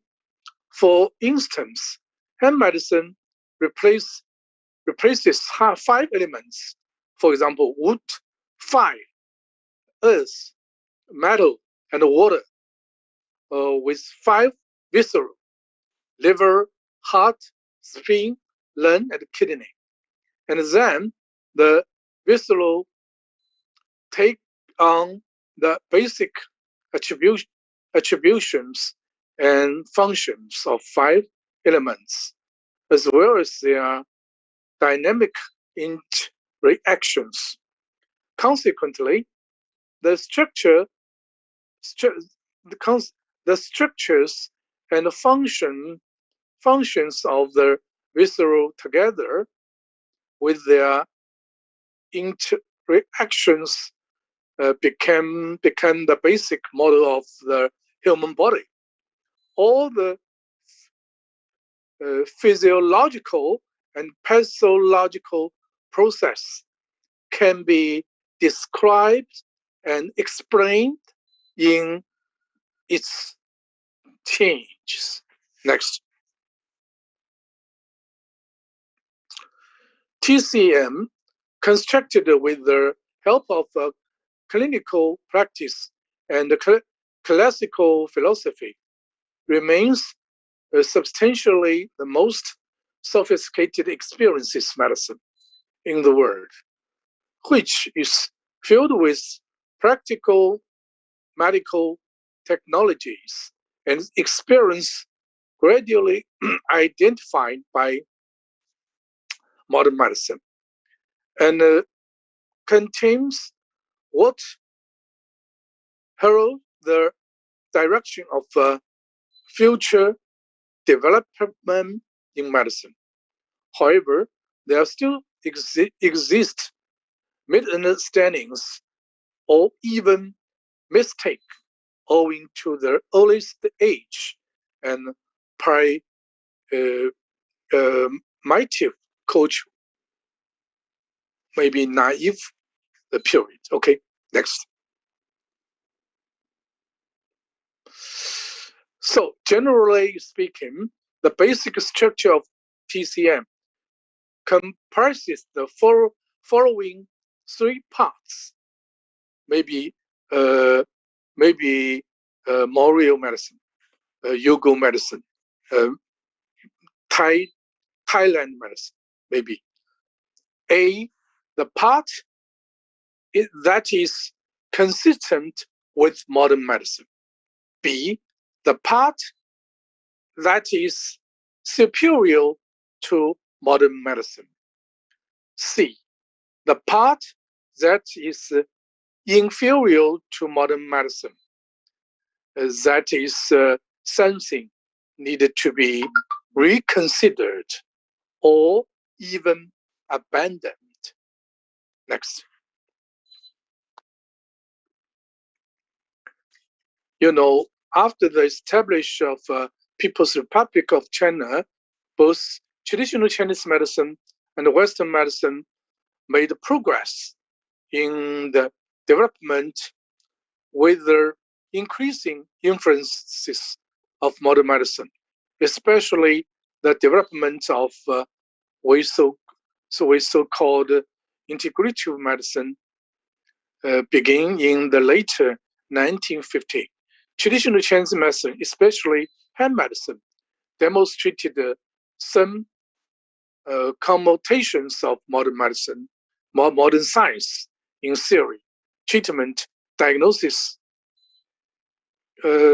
technologies, and prescriptions, so that the basic structure of traditional Chinese medicine tend to be more clear. One is something that is consistent with modern medicine, including many basic and clinical contents of traditional Chinese medicine. Next.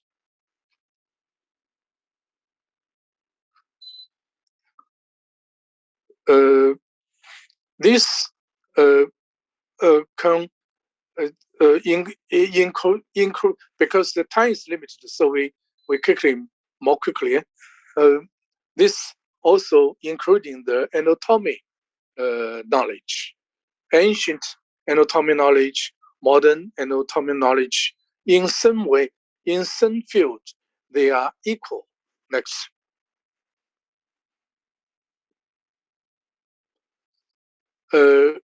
Research is led by academician Sun Ziyi, who also my teacher, have indicated that Chinese traditional medicine kidney deficiency syndrome is greatly relevant to premature aging or aging symptoms described in modern medicine. Next. Research by academician Chen Kaixian on treating coronary heart disease by means of promoting circulation or even microcirculation to dispel blood stasis have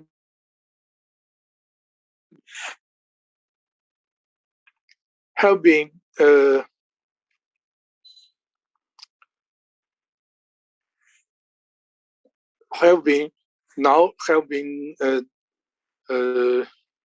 realized by the modern medicine. Next.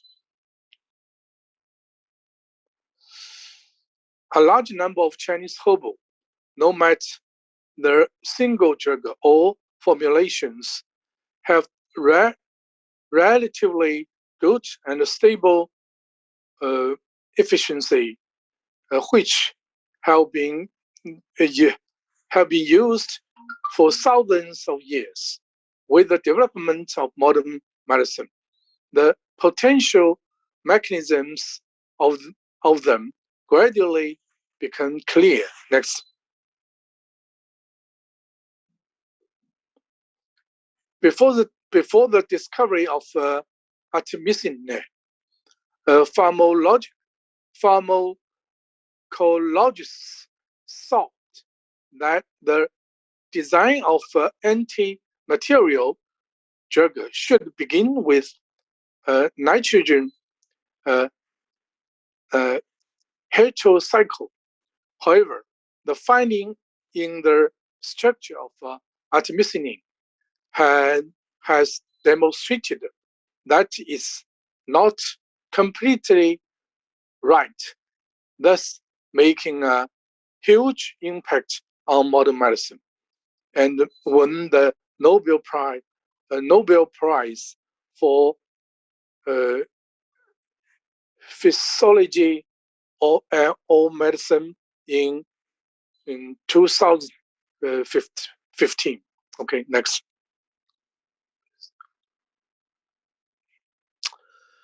Breathing therapy is one of the intensive techniques in the therapies of Tibetan medicine, Mongolian medicine, yoga medicine, and so on. Very popular in traditional medicine. Now we realize this treatment method also very scientifically. Next.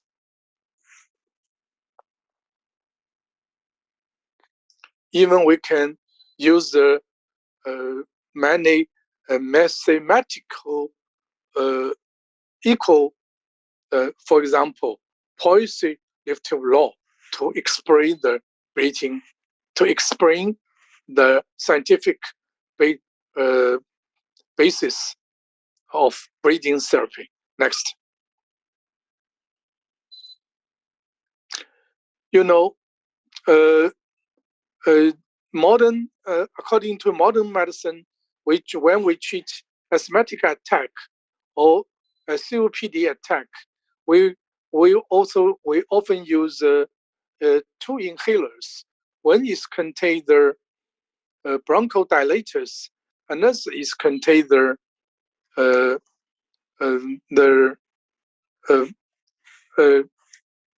coronary receptor blocker. These two kind of chemical structure may be discovered 2,000 years ago in China. Okay, next we will explain in detail. For example, the many Chinese ancient formula used in 2,000 years ago often contain a special herb we called effiger. Effiger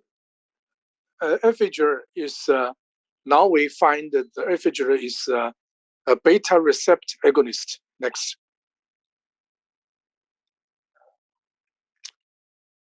Many Chinese ancient formula often contain the epimedium. Now we find the epimedium maybe act like a cortisone. Okay, next.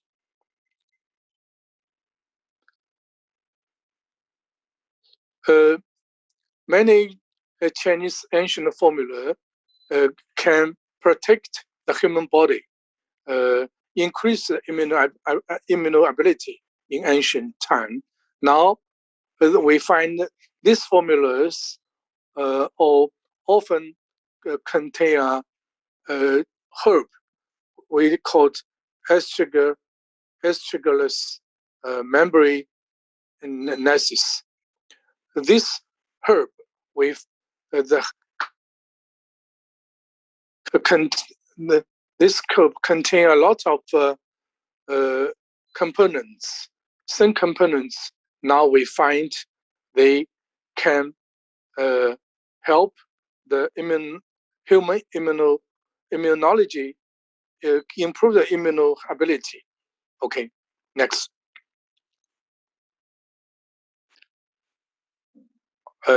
We also have a lot of cases for like this. Next.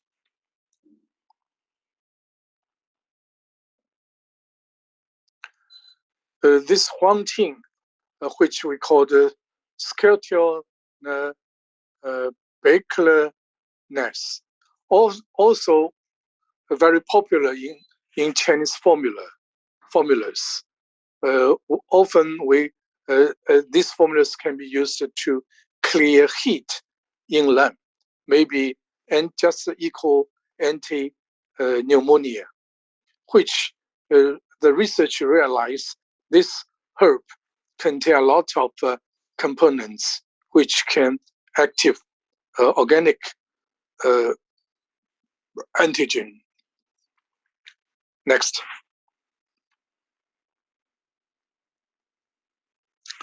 This is this herb. We call the detrimethyl. Also very popular in ancient Chinese anti-asthma attack formulas. Now we realize this is a cholinergic receptor blocker. Okay, next.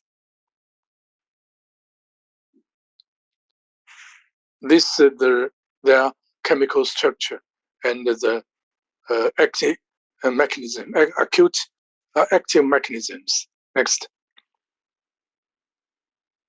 Next. No. Yeah, this Efudger, I called you. We're very popular in ancient Chinese formula. Now we realize this is a bronchodilator, a beta receptor agonist. Next. This detrimethyl methyl, also very popular in ancient Chinese formula for asthmatic attack, anti-asthmatic attack. Now we realize one component in this herb is scopolamine cyanide, which is a cholinergic receptor blocker, can realize spasm, bronchospasm. Okay, next. And such as next.马，这个我的时间是不是差不多了？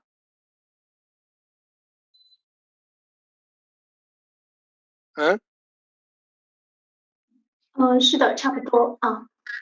还有几分钟啊？现在已经到时间，没关系，您这样子。No. Just because the time is because you give me so limited time. Because this is a very complex problem, so it's impossible in half hour to complete the experience. Okay. Also, we just you can read my slides quickly because time is very limited. Okay. To the conclusion. Okay. Summary. Conclusion next.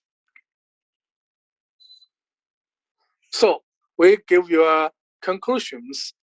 China is the most developed country in the aspect of traditional medicines.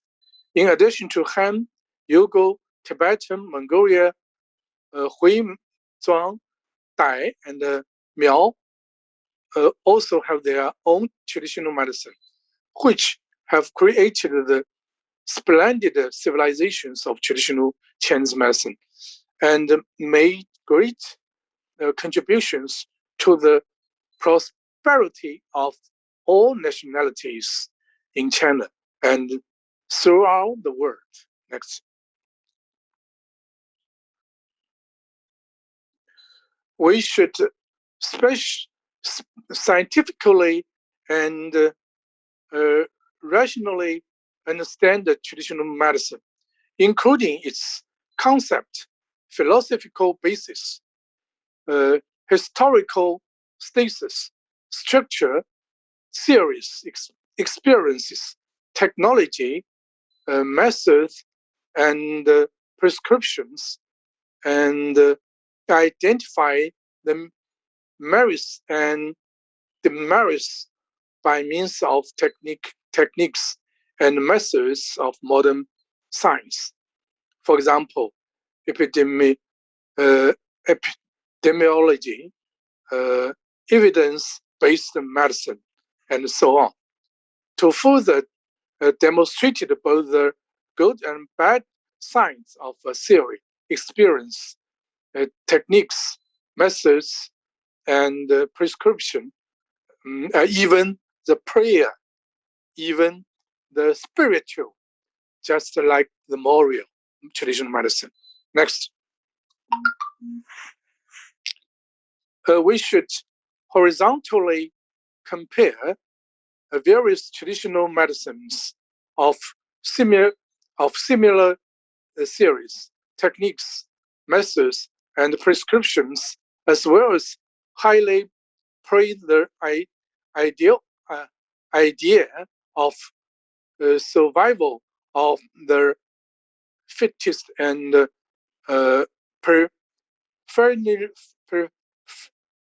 preferential development, so as to extract the essence of traditional medicine and promote the development of modern medicine civilization, which will eventually contribute to humankind civilization.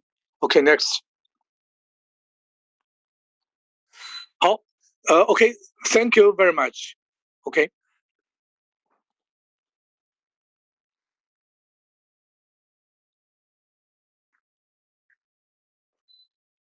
Thank you. Thank you, Professor Jen Chung Dong, for what was an absolutely fascinating presentation. Even though we ran out of time, I just want to take the opportunity to say to you, I will be in touch with you, and I'm keen to invite you to come back at the end of the year in November and speak to an Indigenous public health conference, and we will give you more time where you can explore in detail what you have just presented, because I thought it was fantastic. So even though the time was short and we need to move on, I want to thank you very much. And I promise you, I will be in touch with you because I need to listen further, and I'm not the only one. So thank you so much for that. Hoi anō I nai nei ka mihi atu ki aku tuahine, ko tai mai nei ke wainga nui a mātou I tēnei ahi. Tēnā kōrua ki a koe Donna, rawa ko Helen, ngā mārei kura, nau mai, haere mai, kei wainga nui a mātou I tēnei ahi pō. I'd like to introduce Donna Kerridge, who is famous in Māori circles for the work that she does with rongoa Māori. I was just talking about you the other day, Donna. Donna is from Tahinga Ngāti Mahuta. I was talking with Tanya Hodges about you.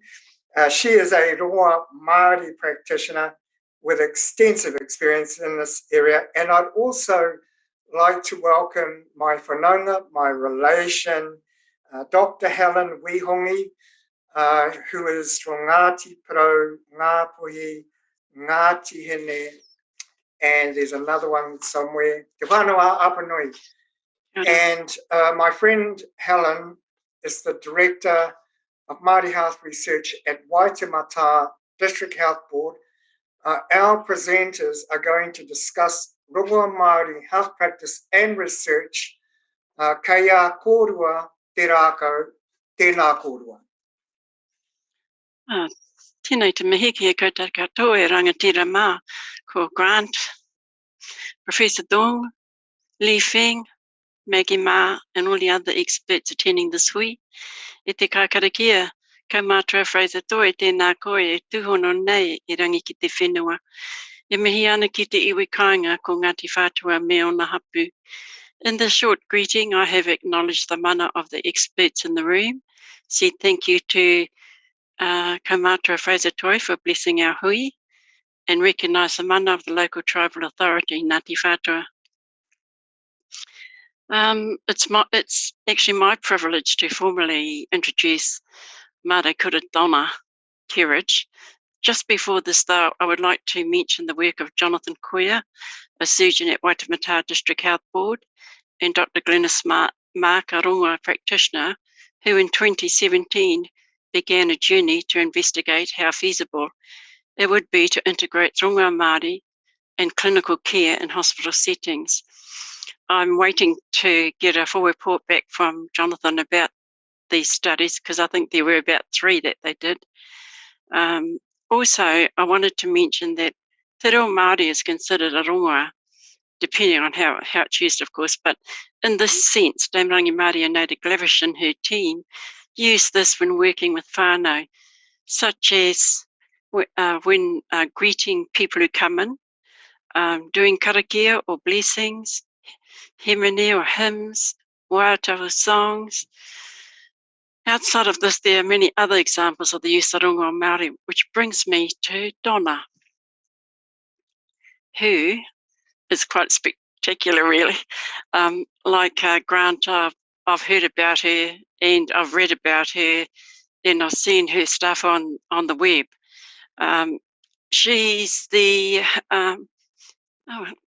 negotiator for Te Kāhui Rongoa, the New Zealand National Collective of Rongoa Māori practitioners, of which there are 850 members. Until recently, she was also the chair of the Accident Compensation Corporation Rongoa Māori Advisory Panel. She continues to work closely with the Ministry of Health, the Interim Māori Health Authority, the Accident Compensation Corporation, and the Māori research community to grow, nurture, and protect rongoa Māori in Aotearoa for the benefit of all people. As Grant mentioned, she's a rongoa practitioner and has been doing that for 20 plus years with a background in health science and IT technologies. But because her passion is rongoa and honouring those who have invested their mautauranga knowledge in her for the benefit of future generations, she continues to work in this area. Tēnei te mihi ki a koe, Donna.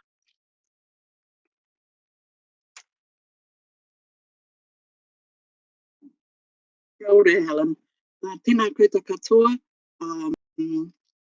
Ko Donna Kerridge toku ingoa no Waikato ahau. Ko taupiri te maunga ko Waikato te awa, ko Waikato te iwi, ko tainui te waka ko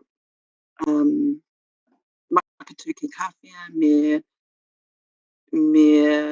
wiraro o ku marae. Ngā mihi ki a koutou. I tēnei pō.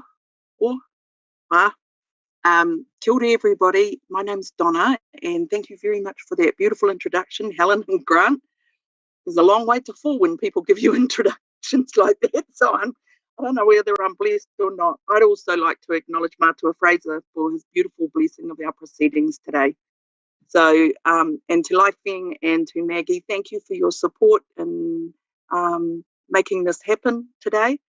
And for making me feel so welcome to be able to join you all. I'd like to acknowledge the previous speakers too, and especially the frankness of Professor Teo. I think it's our passion that makes us want to come to work every day. And certainly I could feel that in your talk today. But I think my big accolade goes to you, Professor Dong, and I just loved your conversation and could have listened for the rest of the evening to your kōrero. We certainly have similar challenges here with our regional practices that share a similar theoretical basis, but we have different differences in the way we apply those theoretical bases here in Aotearoa when it comes to our traditional medicines practice. But most certainly, we have more similarities than differences with TCM, and I have to say you definitely speak my language. So, ngā mihi ki a koe, mātua. Oh, I better share my screen. Sorry, I've been so engrossed in all the conversations that I've forgotten to get ready. So let's go here. Oh, that's not very big, is it? Let me see if I can get this working properly. Nope, I want to get rid of that. How are we going to get to our whole screen? Let's do that. That'll work. So first of all, I'd just like to explain a little bit about mātauranga Māori, which is the basis for all of our knowledge that we have here, or that Māori have here in Aotearoa. So mātauranga Māori, which is the knowledge of the land from the people who belong to the land. It is the result of our interaction with the land over many generations. And it's the knowledge that we have accumulated by living on this land, working with the land, harvesting from the land. All the time listening, watching, caring to ensure that we can continue to survive. Rongoa Māori fully embraces a Māori way of knowing, being and doing. It's built upon mātauranga Māori and the acute observations of natural phenomena in our world. Well-being is the result of recognising and acting in reciprocity with our brothers and sisters in the natural world, maintaining a fine balance required in order to and for all to be well, including ourselves. It incorporates both the seen and the unseen, the physical and the spiritual dimensions that Professor Dong referred to before, and the material and the abstract. So what is Rongoa Māori? Yeah. So what is Rongoa Māori, or our Indigenous way of healing here in Aotearoa? It attends to the whole person in the context of our environment, natural and human derived. Nothing exists in isolation, so nothing will heal in isolation. We are the land and the land is us. If the land is not well, we cannot be well. We need clean air, fresh water, nutrient-dense food, and the freedom of movement that our natural world provides in order to be well. We've become disconnected from our natural world and the law of nature. We have almost forgotten the unseen elements in our own health. We see ourselves as separate from the natural world. In fact, many of us are uncomfortable in the natural world, having been born and bred in the cities. Nature provides us with a perfect blueprint for healing and our well-being in the examples she sets in a healthy ecosystem.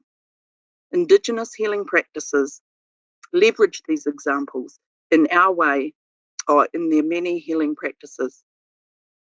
Healing is never complete.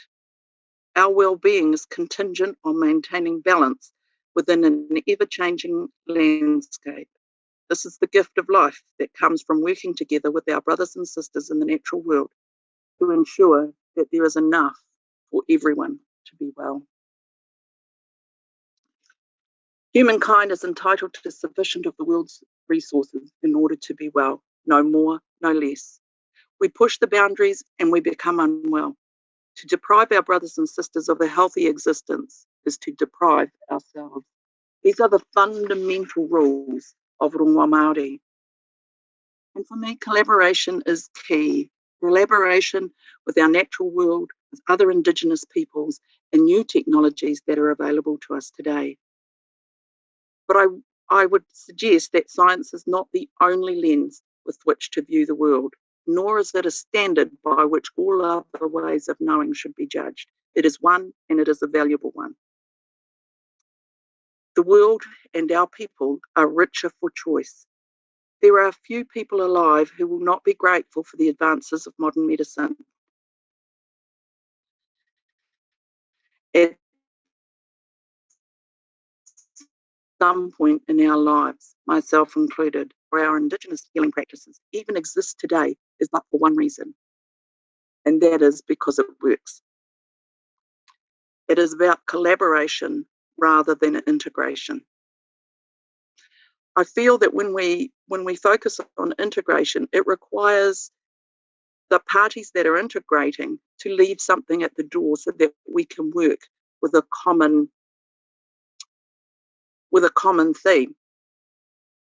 I think that we are better for bringing our differences to the table and working with those, and therefore that is collaboration. So what's happening in the collaboration space here in Aotearoa today? Well, in February 2022, the Ministry of Health signed a relational agreement with Te Kahui Rongoa, the national body of Rongoa Māori healers in New Zealand. And the purpose of this agreement was based on three key considerations. Those considerations are to increase the understanding of Rongoa Māori as understood by Māori, and to prevent the misconception and misuse of our traditional practices, to support hapu, our family groups and family, to support our own destiny and that we see for ourselves and our aspirations for Rongoa Māori.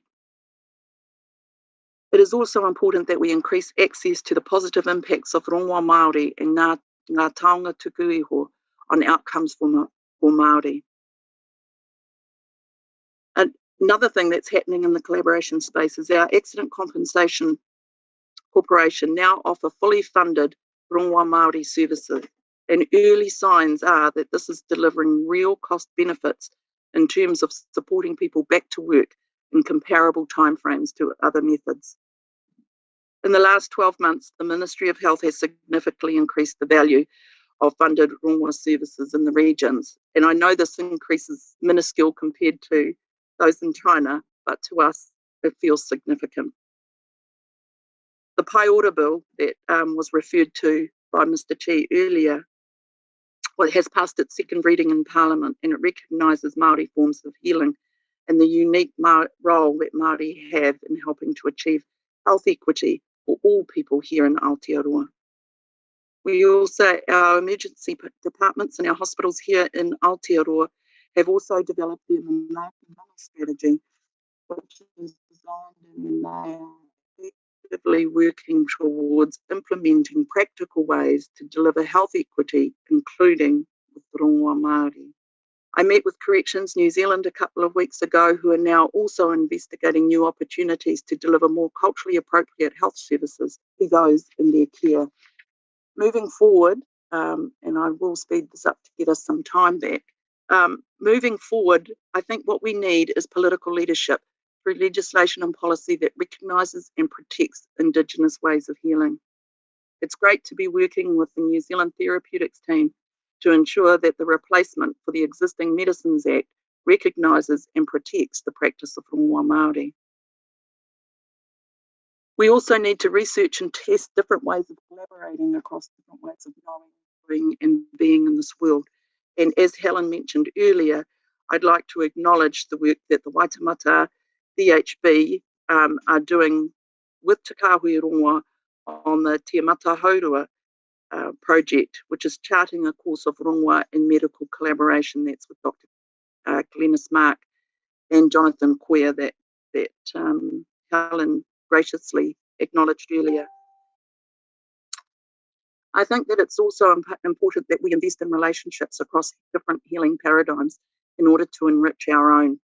In partnership with government agencies, Te Kahui Rongoa is looking at ways that we can jointly work to shift cultural norms in the present health and disability sector so that we can be more inclusive of Indigenous healing practices, not only because there is a legal requirement for them to do so, but more importantly, because there is merit in being more inclusive in solving our healthcare challenges. I see Rongoa as the first cab off the rank in the recognised and funded Indigenous healthcare services we are able to offer our changing population. I think we also need to find a better way to, or the ability to better scale to meet the evolving service delivery needs of a changing population and environment. We also need to invest in building and demonstrating functional relationships between Western and Indigenous health providers, such as the Tū Mai Rongoa Symposium, which is being held here in Aotearoa on the 29th of June. The key messages for this conference, for my talk today, is that after 200 years of colonisation and finding ourselves a minority population in our own country, our traditional healing practices are not only being recognised and protected here in Aotearoa, but the world over, alongside other Indigenous healing practices, such as TCM. What has become clear in the light of COVID-19 is that no single system has all the answers, and that our people and multicultural communities are richer for having the choice. However, our challenges are scalability in order for supply to meet exponential growth in demand due to the opening up of what had previously been a virtually closed system of healthcare. We also need to address shifting cultural norms across health practitioners. The easiest, of course, is for us to align across international Indigenous healing practices. We are more alike than we are different, as Professor Dawn alluded to earlier. We need to accept the differences between science and traditional ways of knowing, doing, and being, and playing to our strengths in achieving a shared vision for the benefit of our populations. I think the way forward is for us is genuine acceptance and a belief that diversity can enrich our lives, the lives of our respective populations. We can foster greater respect and trust between practitioners for the benefits of different ways of delivering healthcare. In the past, we have dehumanised healthcare by over-processing delivery. The key is building strong relationships across different healing practices. It is people, not processes, that deliver meaningful outcomes for people and the planet upon which we are so dependent on and an integral part of. In conclusion, I would say that we have all that we need within our reach. Nothing exists in isolation, and there is no silver bullet that can heal in isolation. It is through extended choice and collaboration that our well-being is enriched. We are nothing but for everything else, and we need to get over ourselves and our respected biases. It is our interdependence, our living networks, rather than our independence, that will determine our path to good health and well-being. Collaboration between Western medicine, Rongoa Māori, TCM, and other Indigenous practices is a major step in the right direction for delivering better health outcomes for our respective populations. Tēnei te mihi ki a koutou. Nō reira, tēnā koutou, tēnā koutou, tēnā koutou katoa. Thank you. Kia ora te ngā koe Donna for your presentation just now. There were so many gems that you had in there. Get over ourselves, recognise we're all connected at all levels. That the key thing is to collaborate with each other and not to integrate, not one higher, one lower. That we have a relationship together with ourselves, not only as human beings, people who live on this planet, but with the planet as well, and with everything that is connected in it. It requires, as you said, Donna, a complete paradigm shift in the way that we think. And sometimes I just get the sense that we think too much, and we ought to be, rather than think. But however, we've got a few minutes now, which is an opportunity for Helen, for Donna, and for Professor Dong. If you so wish, we've got less than 10 minutes. I'm interested in your thoughts, and I know, Donna, you've given us some of your thoughts on where to from here. If we're having a conversation around traditional Chinese medicine, around Rongoa Māori, there's clearly a synergy between the two. Where to from here for us? What can we do to further develop that synergy? So I just hand it over, Helen, Donna, and Professor Dong. I think he might have left us for any feedback that you might have on what we might do post this presentation now.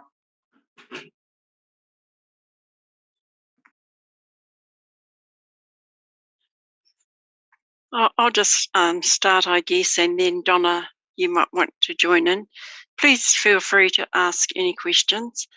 We've been, Li Feng and Maggie, myself, Tamanangi Māori, have been working on this for a number of years now, and we're getting closer and closer to hopefully establishing a Rongo Māori Institute.